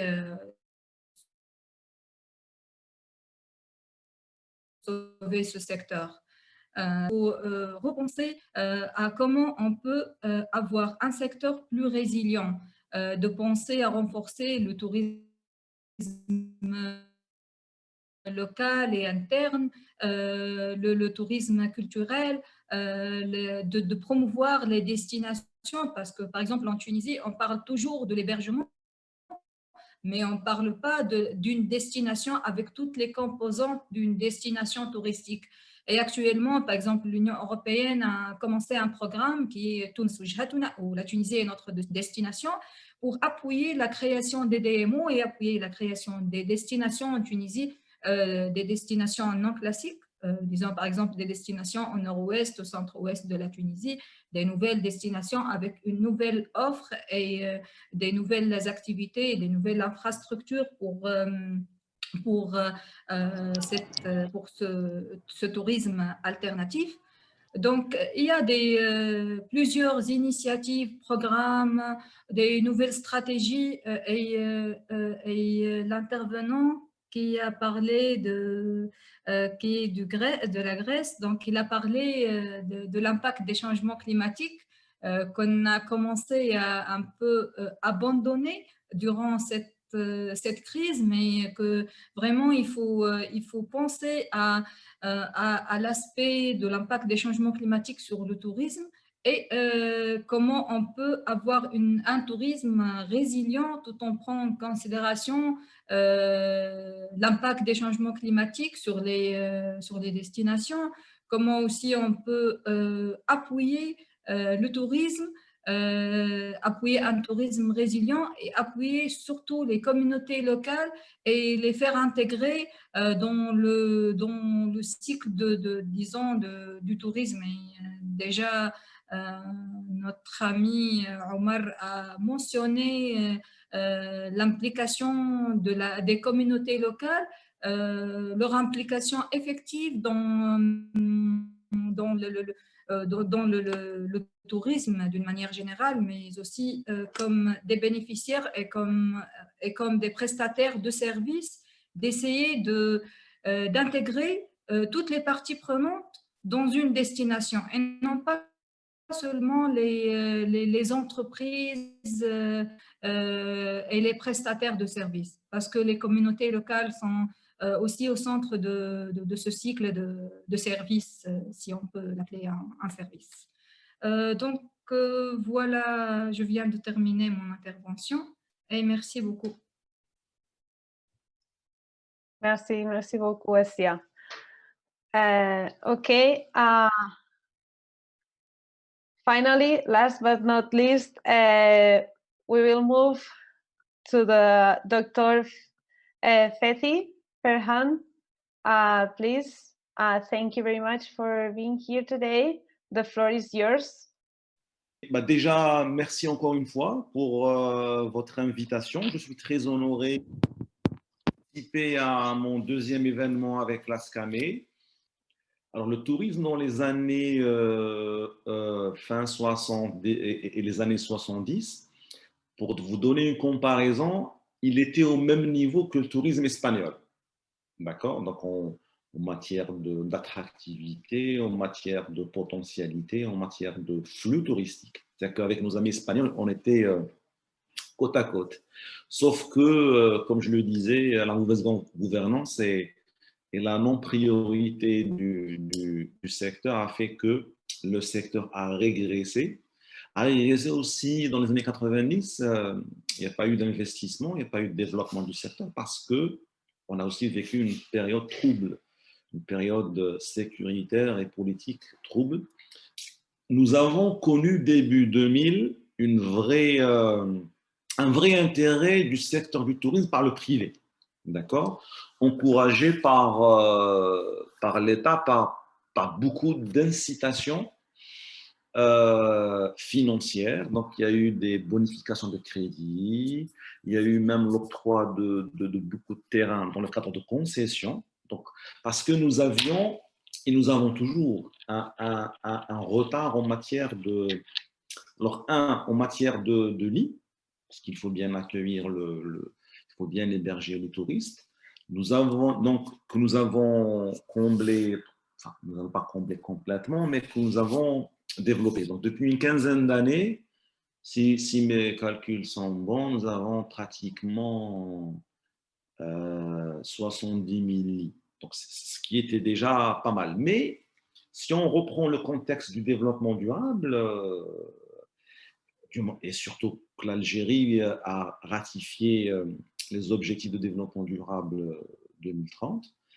Le privé algérien, le problème, c'est que ce qu'il a fait dans la quantité, sans pour autant prendre en considération les aspects de développement durable, notamment pour pouvoir construire des établissements qui répondent aux normes, le fait est de prendre en considération l'environnement et surtout d'avoir aussi un impact social. Donc tout ça, pour être franc, hein, j'ai même fait une étude sur ça en 2017 avec le professeur Leroux. Eh ben, nous avons fait le cas sur notre propre chaîne, là où je travaillais. Ben, les éléments de développement durable ne sont pas pris en considération à leur juste valeur par le privé algérien. Pourquoi? Pour plusieurs raisons. Ben, la première raison, c'est le manque de maturité de management, c'est le manque de maturité en matière de formation, et c'est aussi l'absence et les insuffisances de l'État à encourager ce genre d'aspect à prendre en considération. Donc, il y a beaucoup de boulot à faire sur ça, c'est normal parce que le secteur du tourisme algérien, il est, si vous voulez, dans sa phase embryonnaire. Donc, on essaye aussi de s'inspirer de ce que font nos voisins méditerranéens pour ne pas faire aussi les mêmes erreurs. En matière de potentialité touristique, je ne vais pas vous étaler ce que regorge l'Algérie. Nous avons un pays continent, nous avons le Sahara, la mer, nous avons des vestiges historiques, un potentiel énormissime, sauf que ceci doit être soutenu par une vraie politique. Nous avons des insuffisances en matière de formation. En quantité, c'est bien, mais en qualité, c'est mieux. Il y a quelques instituts qui ouvrent à droite, à gauche, mais ça reste toujours insuffisant. Et puis, autre élément d'insuffisance en matière de développement touristique, c'est surtout la marque, c'est l'attractivité de la marque Algérie. Il y a beaucoup de boulot à faire en matière de communication, en matière même d'intelligence collective pour réunir les associations, pour travailler ensemble. Moi qui est dans une ville, d'ailleurs vous voyez le fond, hein, c'est Oran. Oran, c'est une ville méditerranéenne par excellence. Il y a un rôle important des pouvoirs publics. Hein. Vous savez, ils ont l'obligation de développer le tourisme par la valorisation de tout ce qui est patrimoine matériel et immatériel. Les pouvoirs publics devraient... ils ont failli sur ça, hein, pour vous dire les choses, on le dit clairement. Et il y a beaucoup de choses à faire pour rattraper, mais on est quand même optimiste parce qu'en Algérie, nous avons la faculté de nous adapter très vite pour peu que les conditions soient là. Ça, c'est les 5 premières minutes de mon intervention. Je vais, une deuxième partie, vous parler de ce qu'on vit. Ce qu'on vit n'est pas c'est ce que vivent la plupart des opérateurs touristiques. Hein. Le mot, c'est catastrophe. Hein. C'est une catastrophe économique, même une catastrophe humaine. Hein. Parce que quand vous avez des chefs d'entreprise qui ont investi, vous avez des personnes qui sont engagées dans leur entreprise et du jour au lendemain se retrouvent sans emploi ou en travail partiel ou avec des revenus diminués, c'est un drame. Hein. C'est des drames. Et franchement, nous avons l'étude que j'ai partagée avec vous dans le chat, que vous pouvez voir. D'ailleurs, je l'ai réalisée moi-même à travers ma société de formation et d'accompagnement en investissement. Je l'ai faite justement déjà avec le concours de l'ASCAME, hein, qui nous ont diffusé le questionnaire. Donc, nous avons en une semaine, à travers aussi la Chambre de commerce d'Oran, nous avons récolté 250 entreprises qui ont répondu sur notre questionnaire, mais qui ne s'adressait pas exclusivement au tourisme. Hein. C'était destiné à tous les opérateurs algériens. Donc là, 51% de nos répondants, ce sont des entreprises de services.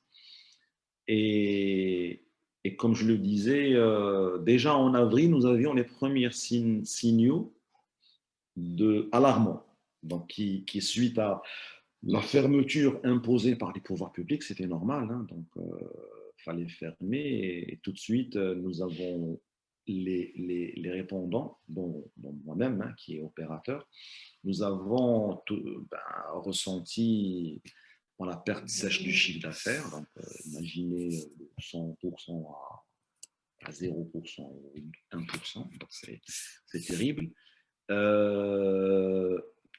Licenciement, hein, pour les contrats qui étaient en CDD, donc un contrat à durée déterminée, et puis pour le personnel permanent, on a quand même supporté les salaires pendant 2 mois, et à partir du 3e mois, on ne pouvait plus supporter ça, on était obligé de passer en chômage partiel, donc on a assuré au moins 50% des salaires. Et le drame, c'était que c'était une problématique de trésorerie. Je vous apprends rien en vous disant que l'hôtellerie, par exemple, nous, on a contracté des crédits, c'est des activités capitalistes qui nécessitent du capital. Donc, nous avons des obligations envers les banques. Hein, donc, Et il fallait aussi répondre à ça. Alors, comment nous avons répondu?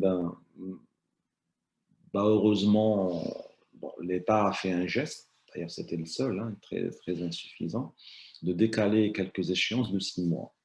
6 mois, c'est très peu. Hein. Nous, dans notre étude, comme vous pouvez le lire, nous avons proposé qu'il y ait beaucoup plus de mesures, notamment les crédits garantis par l'État pour soutenir tout de suite la trésorerie. Ça n'a pas été fait. Le fait est de décaler d'au moins 1 an les paiements des échéanciers fiscales parafiscales. Nous avons proposé de garantir les salaires, ou bien une partie des salaires par la Caisse nationale de chômage. Puis nous avons aussi proposé de créer un fonds soutenu par l'État des grosses entreprises pour soutenir bien évidemment les entreprises qui étaient en bonne santé. Donc tout ça c'est dans l'étude qu'on a proposé. Et puis, ce sont des mesures qui ont été adoptées par des pays qui avaient surtout des moyens. On ne se cache pas, on se dit les choses clairement. Nous, en Algérie, par exemple, c'est pas qu'on n'a pas les moyens, on les a, mais elles sont devenues... nous avons perdu beaucoup suite aux chutes du prix du pétrole. Donc, l'État est très regardant dans ses dépenses, mais qu'est-ce que vous voulez? On est obligé de sauver l'outil de production. Donc, pour ne pas trop m'attarder sur ça, moi je vous dirais que nous sommes dans une situation inédite qui nécessite aussi des mesures extraordinaires et inédites pour soutenir immédiatement les entreprises touristiques et autres, parce que quand on parle de tourisme, c'est transversal et intersectoriel. Et s'il n'y a pas vraiment un intérêt et des mesures vraiment fortes à la hauteur de cette crise, beaucoup vont devoir disparaître et c'est la seule chose qu'on ne voudrait pas. Donc, en conclusion, déjà, nous, en Algérie, on est très en retard par rapport à notre développement du secteur. Il faudrait voir dans toute crise une opportunité. L'idée, c'est de se relever, de faire preuve de résilience et de se remettre en question et de poser les jalons d'une relance. Donc voilà, engager une réflexion, engager des mesures, mettre l'accent sur un modèle. Nous, en Algérie, le problème, c'est ça. C'est avoir un modèle, une feuille de route, un fil conducteur qui réunit bien évidemment gouvernants, opérateurs et même société civile, parce que même l'implication des citoyens dans la promotion de l'attractivité touristique est très importante. Et puis voilà, je conclurai en disant qu'il faut garder une note d'espoir, et il ne faut surtout pas retarder l'innovation, l'investissement. Il faut identifier les opportunités et puis il faut surtout créer des énergies, nous adosser à nos collègues et partenaires méditerranéens, parce que nous, en Algérie, on gagnerait à nous inspirer, à faire du benchmarking sur vos stratégies, sur ce qui a fait votre succès, pour ne surtout pas aussi faire les erreurs et de capitaliser sur ça. Donc, je vous dirais, gardons espoir, parce que de toute façon, 2021 ne sera pas pire que 2020. Donc, j'espère que le pire est derrière nous. On est confiants. Nous, en Algérie, on est des battants. On est aussi très, très ouverts et très attentifs à ce qu'on pourrait faire tous ensemble pour développer et le tourisme et la Méditerranée et nos pays. Donc voilà, je ne voudrais pas trop m'attarder, sinon je vais rester jusqu'à demain matin en parlant. Voilà. Merci beaucoup. J'attends vos questions. Thank you very much, Dr. Fethi Ferhan. Thank you very much also to all of you for your valuable contributions. Now we will proceed with the following section. which will be coordinated by 2 questions to encourage the debate. Therefore, I addressed all the speakers a first question, which is, what do you think are the major challenges in order to achieve cross-border tourism development in the Mediterranean region? The floor is yours, it's for all of you. Well, this is a very difficult question. Yeah, I know, and also general, but if you can give us some guidelines or your point of view or inputs. We have to say that, number one, we have to reconsider completely our philosophy and our system of hotels, completely, because the consumer in 2020 that we have in our hotels has nothing to do with the consumers in 2019 or 18 or 17. The customer has been changed, completely changed. It's a new kind of consumers who is there. This is a consumer who has money. He does not care about luxury, but he's there. He's happy to be there. He lives inside the hotel room as he used to live in his house. For example, he go outside to bring food, cook food to his room. He's paying minimum of $120 a room, but he like to eat his food from outside. The consumer has been changed completely.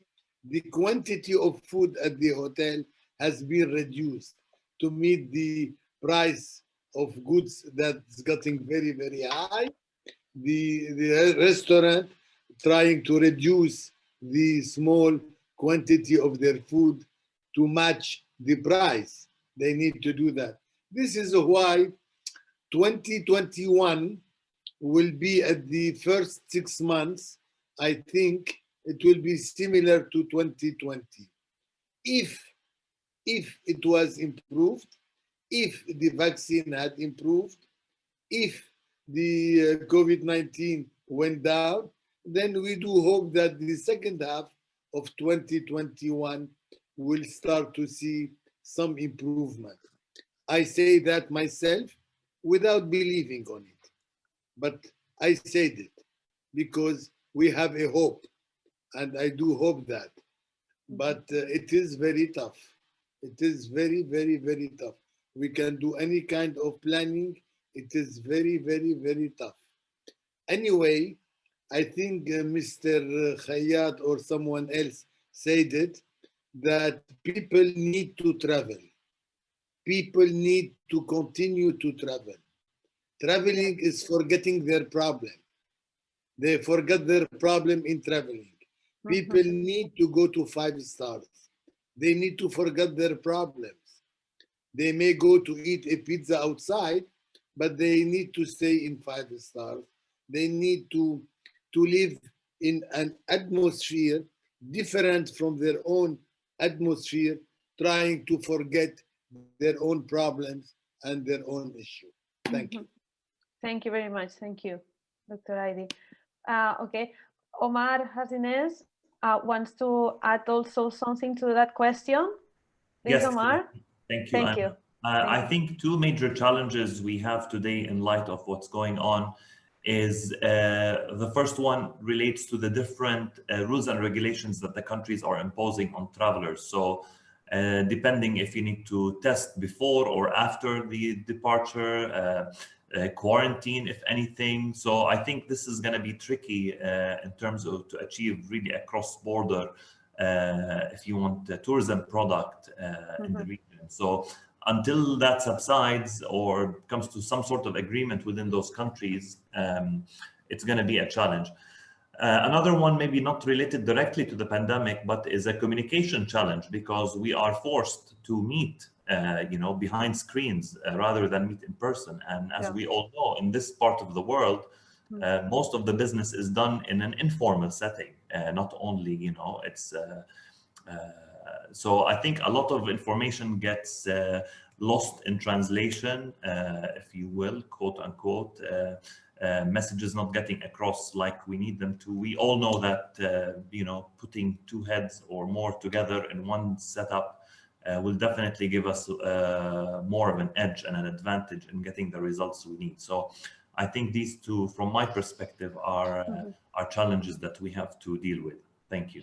Sure. Thank you very much, Omar.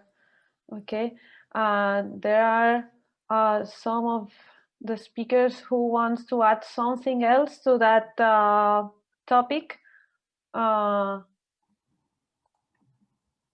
Je veux bien juste Oui, ajouter, merci. un point par rapport au tourisme en Méditerranée.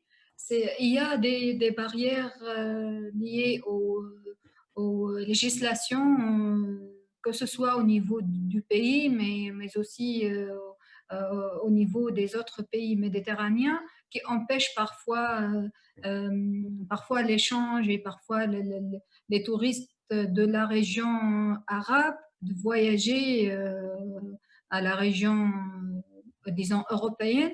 Donc, il y a des barrières où les agences de voyage font face, surtout quand ils veulent faire des excursions en dehors du pays. Donc, c'est un problème qui empêche, ou c'est un défi, autrement dit, un défi politique et géopolitique, malheureusement. Et peut-être il faut aussi penser à identifier, disons, les pratiques culturelles, les pratiques culturelles qui rassemblent la région méditerranéenne et qui peut être considérée comme le brand de la Méditerranée pour le tourisme, et se construire sur ces pratiques pour avoir un produit ou un service, disons, un service commun entre les pays méditerranéens en termes de tourisme. Voilà. Yes, or the Mediterranean tourism brand, common brand, or some kind of thing like that. Yes, thank you very much, Asia. Okay, there are. Yes, Asia me donne l'idée ou la piste de réflexion suivante. C'est vrai que l'idée de définir des normes et des standards à la destination méditerranéenne serviront justement à des pays comme l'Algérie à mieux, si vous voulez, mettre à niveau son offre touristique. Vous voyez, donc si on définissait ensemble dans un rapport ou dans une étude ou dans une convention ce que doit être une destination touristique, une ville touristique, cela va de l'accueil à l'hébergement, au circuit touristique, à la nourriture, aux événements, etc. Tiens, c'est pas mal, hein, l'idée pourrait prendre forme et être formalisée. Ça pourrait être un cadre. Déjà, on définit les mêmes règles. Vous voyez, c'est comme en hôtellerie. Monsieur Haïdi ne me contredira pas. Nous, en hôtellerie, on travaille avec des normes et des standards. Donc, pourquoi pas des normes et des standards d'une destination touristique? Je trouve l'idée géniale. Bravo, Asia. Yes, this is a great input. Yes, I think that Dr. Haïdi has something to add. Just I want to have a difference between standardization and hotels classification. Hotel classification has nothing to do with standardization. Standardization varied from one country to another. It's practically impossible to do a Mediterranean standardization or a country. I mean, it can be done by country, but not by more than one for standardization. Classification, it can be something else. And I do agree about classification, but it's very difficult to maintain it. Very, very difficult. America do not recognize any hotel standardization or classification. They don't have star system. United States, Israel do not have a star system. They say luxury, moderate, business.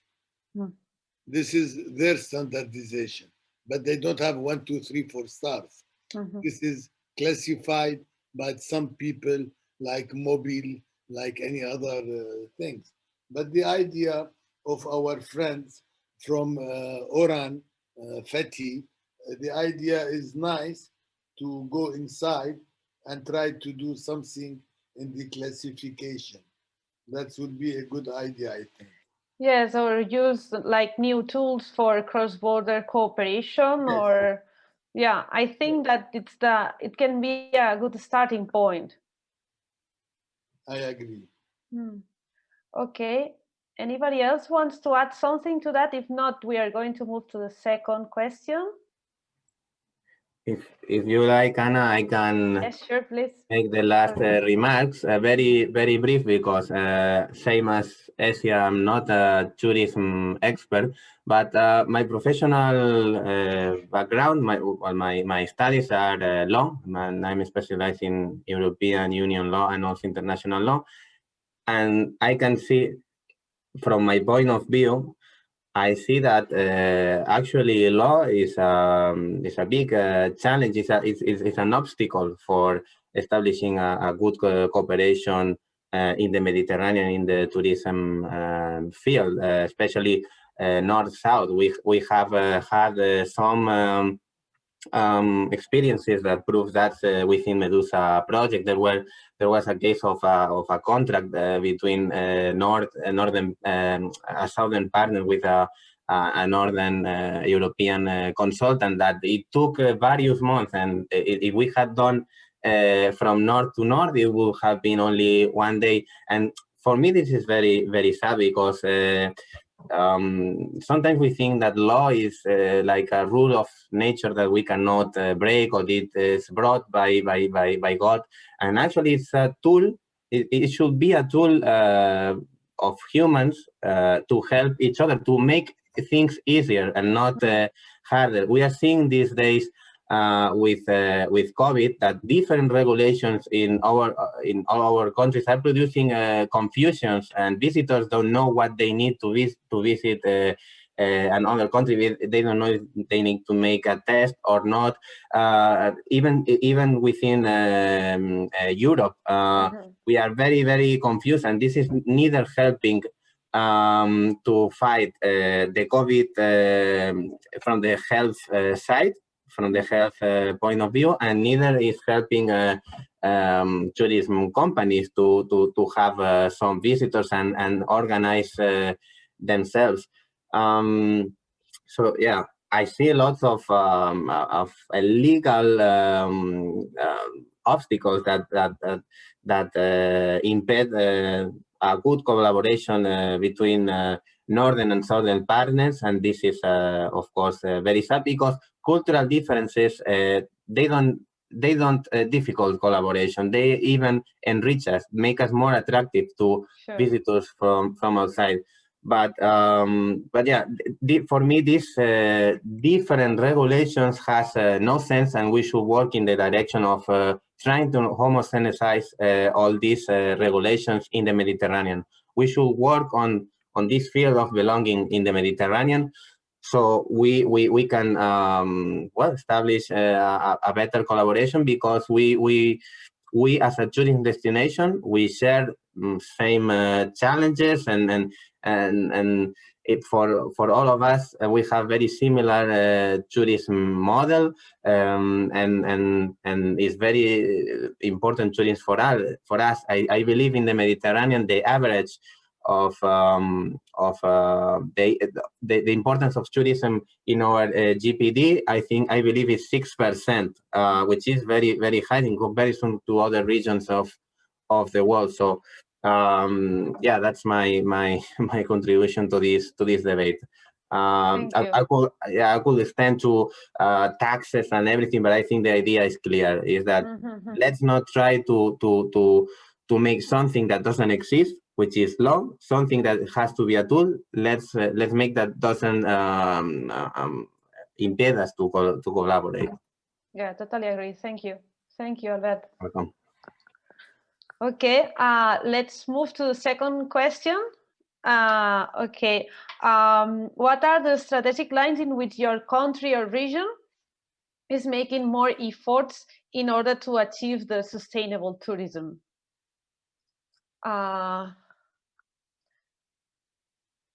Somebody wants to be the first one to add something on that? Yes, I can Yes. start, Sure, Anna, if Claudia. you want. Thank you. Thank Well, I'm not talking about one single country, of course, as we say. Okay. I represent like a more broader organization, so we represent different regions. But well, let's say that in line with what I presented earlier, for us, the main priorities are two in particular, and we are working quite hard on this sense, let's say. So the first one is working a lot also on the data monitoring, management, and sharing for building, let's say, some decision support systems for making decisions in the field of sustainable tourism. So this sharing of good practices also, and work on data, because this is what we at least heard from our member regions, from our partners, that is still lacking. And then the second point is, well, fostering skills development, capacity building in particular, because that was also mentioned by other speakers, but we can see there's a strong need for also be prepared in this sense for tourist stakeholders and tourism actors and tourism operators in general. And well, I can just mention like two projects where we are involved and we are working in this sense. That are two InterrEGMed projects working on the governance of tourism in particular. Well, the two projects are complementary. One is focusing on the empowerment of tourism actors and the other one on the sustainability. So it's perfectly in line with these two priorities we can see. Well, the first one, SmartMed, is working in building, let's say, a smart tourism business model that will be supported by a permanent collaborative platform for exactly this kind of experience sharings and research sharings, and also, well, to let's say, support the policy making by providing capacity building and training for tourism actors. And the second one is EBSOMED. That is also the other projects on governance in tourism funded by the InterrEGMed program. And in the framework of this project in particular, we are trying to build a sort of network of sustainable tourism observatories that, well, at the moment it will be imagined as a light infrastructure. So an open, let's say, organization that would be the framework to also implement this work on data planning and management. And of course, this will also support it. This will be supported by some other resources for sharing good practices and experience in data working. So that's the two things I wanted to mention that we are currently working on. Thank you. Thank you, Claudia. Thank you. There are somebody else who wants to add something on that, on that strategic lines for sustainable tourism? I can also quickly say that well, in Catalonia, I believe the priority is to help companies from disappearing in this moment, because our industrial sector, well, our economy sector is mostly based on SMEs, and they, of course, are more in risk on suffering all these impacts. So in this line of helping companies, I didn't say before, and I'm informing now that in Medusa project we will offer a large series of funds, of sub grants. These grants, well, it will be in the countries of Medusa project, which I remember is in Spain is the region of Catalonia, in Italy is the region of Puglia, but there's also the whole, well, it's in Tunisia, Jordan, and Lebanon. These grants will be up to 50,000 euros. It will be given to well, create new routes and itineraries touristic, or improve existing ones. Okay, so yeah, I encourage everyone to share this message with interested companies. It will be also the call open for the public entities as well, to municipalities, and yeah, it will be open next year around. We will make the announcement around March 2021. The process will be open in April. So yeah, I encourage you all to be alert to our website, social media, so you can participate or share this opportunity to your contacts. Okay. Okay. Thank you. I still need to add one thing. Yes, sure, Dr. Heidi. This issue should be left to the private sector. Yeah. For sustainable development for the next should be left to the private sector, who do understand much more than the public sector, yeah, the need and the utility of the sustainable development in tourism and in hospitality. This should be done to the private sector. He has money and he can pay experts to teach or to learn or to organize. Chamber of Commerce, which is mixed public-private, can help a lot in this issue. Thank you. Great input. Thank you. Thank you. Juste un point par rapport au secteur privé. Peut-être il faut penser à impliquer toutes les parties prenantes et non seulement le secteur privé, parce que le secteur privé seul ne peut pas surmonter ce défi. Il est besoin du secteur public, des associations, des ONG, même des communautés locales. Donc, c'est juste un petit point.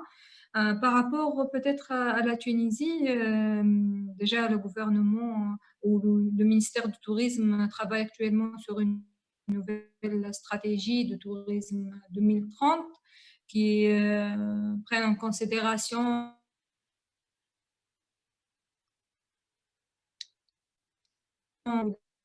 les défis liés à l'environnement, mais aussi économiques. Donc, voilà ce que j'ai voulu dire, et je veux saluer mon frère algérien. J'avais visité déjà l'Algérie et je confirme le potentiel touristique, culturel, il y a les parcs culturels, il y a vraiment disons, s'inspirer des expériences du voisinage, de la Tunisie, du Maroc et des autres pays pour vraiment mettre en place dégrader l'environnement comme le cas par exemple en Tunisie ou dans les autres pays, parce que le tourisme malheureusement de masse a dégradé énormément les écosystèmes, le littoral et tout. Donc il faut vraiment penser à un tourisme résilient et un tourisme qui contribue au développement durable réellement et non pas concrètement, et non pas juste contribuer par des stratégies mises dans les dortoirs, dans les tiroirs.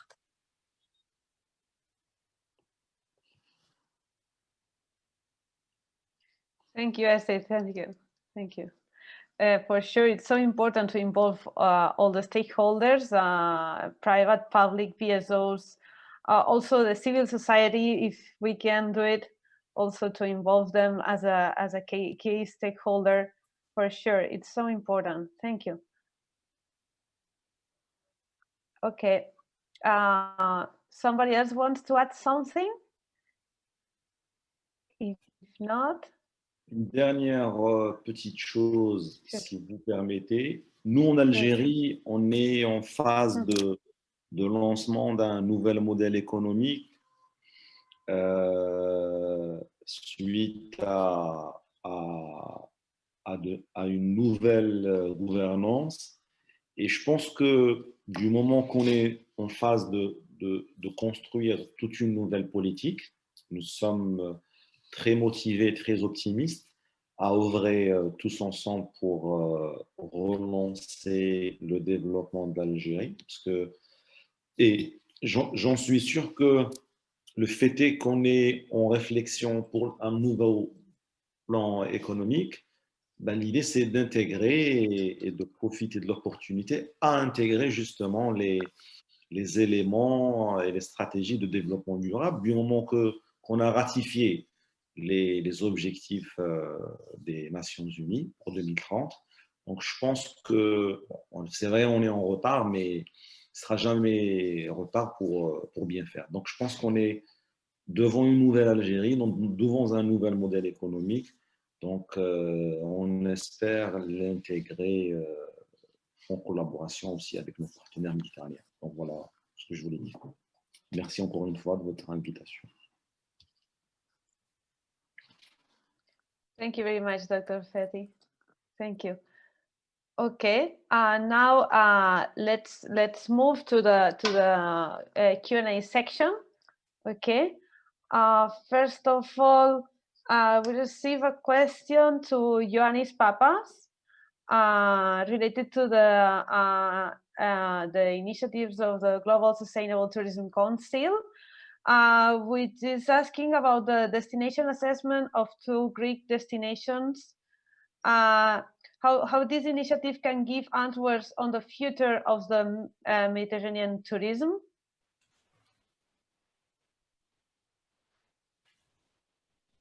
Yes, thank you for that. Thank you. It is a very interesting initiative, actually, where GSTC and the Global Association of Cruising, CLIA, have agreed to work together in order to support one of the major steps that the destination should make in order to go for a better, let's say, future, a sustainable future. We call it a destination assessment. It's a kind of destination evaluation based on the standard of GSTC about sustainable destinations. So this initiative started already 2 weeks ago from 2 Greek destinations. One is the island of Iraq, or the island of Corfu, and the other is the city of Heraklion in Crete. It is very interesting because on this destination there is a co-financing system. GSTC is offering the assessment, CLIA and the destinations are offering the co-financing scheme. So it is the first time that there is such an agreement, such a collaboration of the stakeholders of the destination together actually with the local ports of the destinations, the authorities. So it is a very comprehensive but also very encouraging scheme that we hope that is going to give, let's say, a lot of big good practices on how destinations should go for the, let's say, the post-COVID period towards sustainability. We hope there's going to be a successful, let's say, initiative, and we hope there's going to be a multiplier for other such these initiations and initiatives around the globe. Sure. Thank you, Johannes. Okay, we have another one, which it's a question for Alberto Rodriguez, but I think that it's also for all of you if you want to add something. Which are the common challenges North-South Mediterranean in the field of sustainable tourism? Well, it's a bit related to also to the first question of the debate, but it's more specifically direct to the relationship between both shores of the Mediterranean region. Yes, I think everything, well, most of these challenges has been addressed, has been mentioned already during this session by all the speakers. What I can is to focus on the possible solutions from the adventure tourism side, which is what I know better because of the Medusa project. I said before very briefly that we are sharing challenges and that we share a same tourism model. This tourism model is known as 3S, which is sun, sand, and sea. And this is this affects in the kind of jobs that we offer to in the tourism sector, because are mostly in the summer, and then there's a lot of seasonality in the jobs created. As I said also before, we are suffering more than other countries this pandemic because our economy is very linked with tourism, and so these economic slowdowns that we are suffering now and we suffered 10 years ago are more deep in our economies because of this.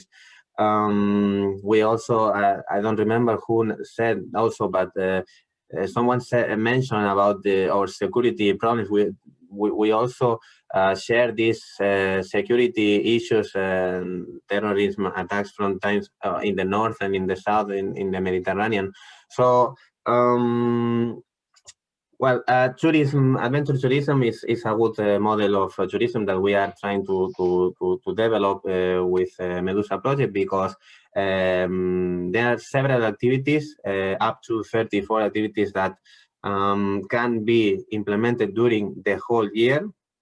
And it's a model of tourism that at least 66% of the cost of a package of tourism, adventure tourism, it remains in the territory, in the destinations.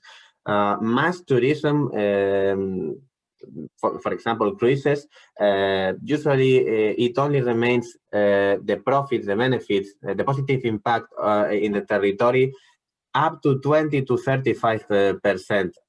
In comparison to adventure tourism, which is up to 66%. It's a growing sector. There's been a growing demand of adventure tourism activities. Also, the profile of visitors is interesting, because usually are sometimes families or people in a good economic position from Northern European countries, Canada, this kind of markets brings a lot of visitors. So yeah, this is from adventure tourism sector the way to address these challenges that we share between North and the South. Thank you. And in your presentation about Medusa project, you explained a bit about sub-granting initiatives that you will carry out, but there are also other initiatives that, for example, our audience or other kind of stakeholders can benefit with, right? Yes.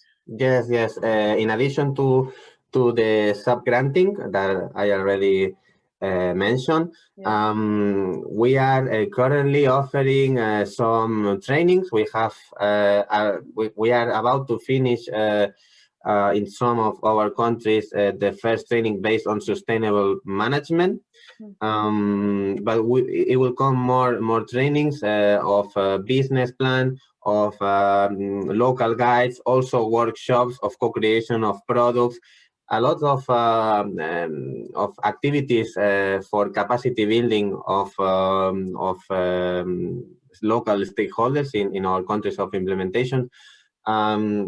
But not only this, we will also offer farm trips once our products are created in order to promote them. We are participating in international fairs and organizing ourselves seminars.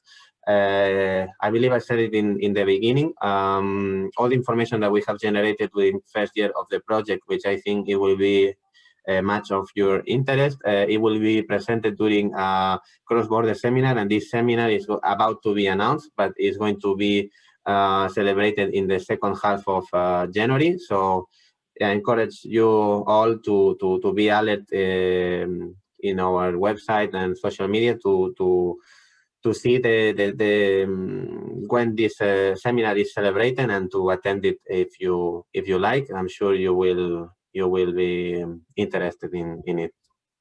Okay, thank you, Albert. You're welcome. We have two questions more. Both are similar to Claudia and to Esia, but I think that it can be for all of you.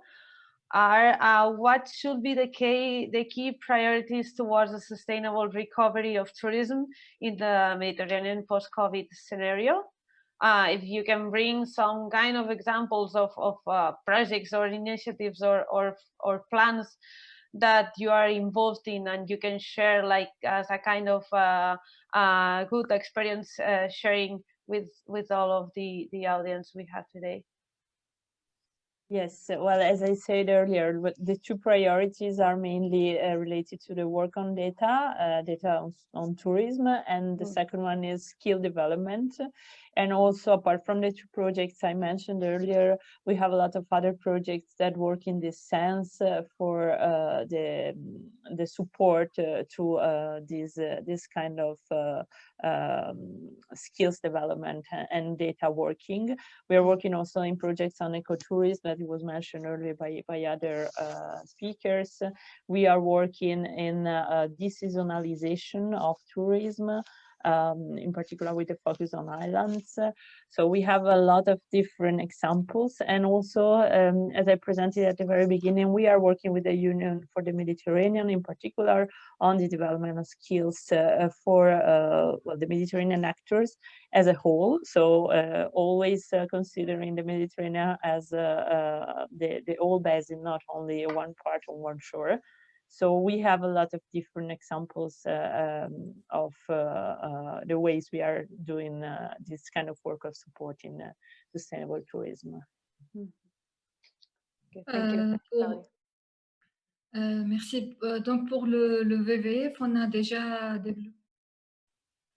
a développé un nouveau label, Wild Tunisia, qui concerne les produits et les services issus des aires protégées et des zones naturelles à haute valeur écologique.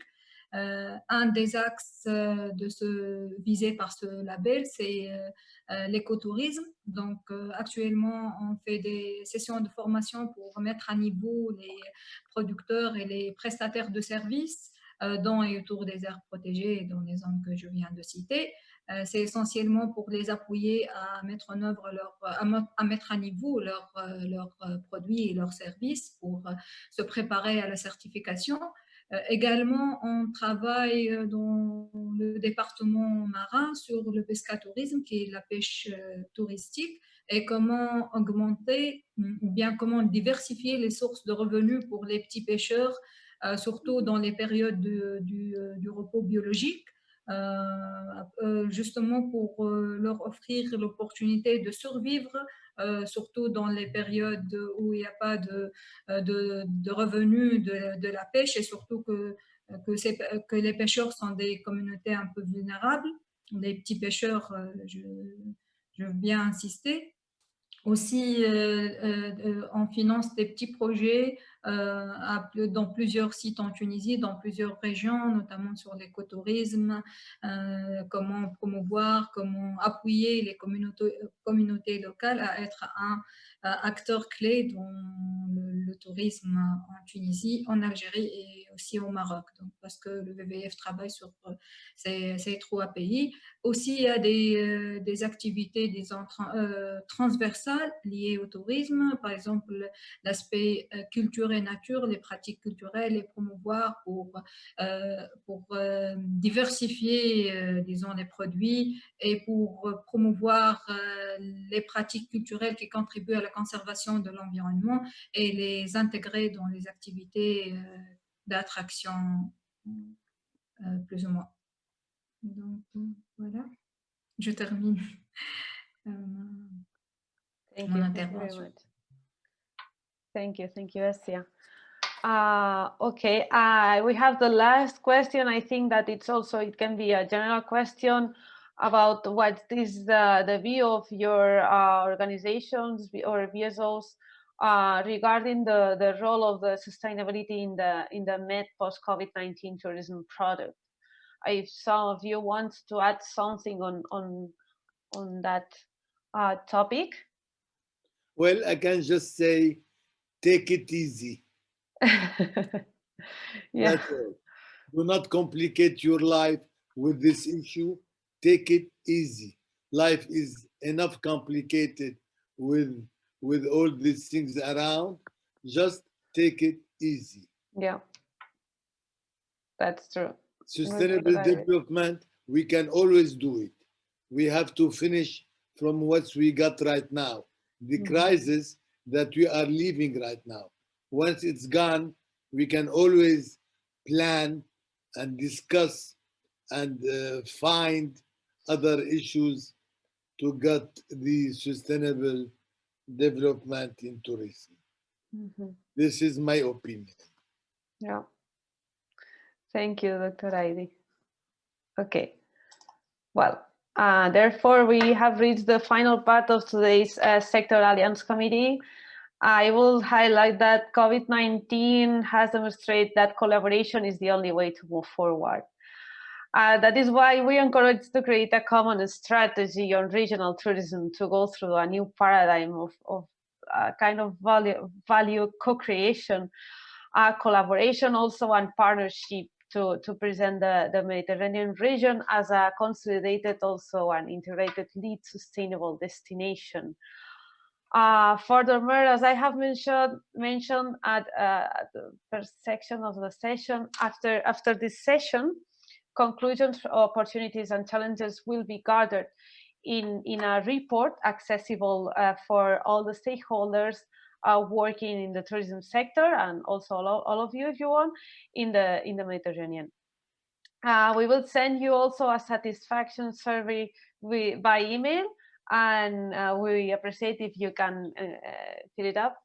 And well, we want to thank you very much for your participation and for the audience that has accompanied us during the whole morning. And also from ASCAME, we hope to count on your participation also to continue working on sustainable tourism in the Mediterranean region together with the prosperous recovery of the sector. Thank you very much.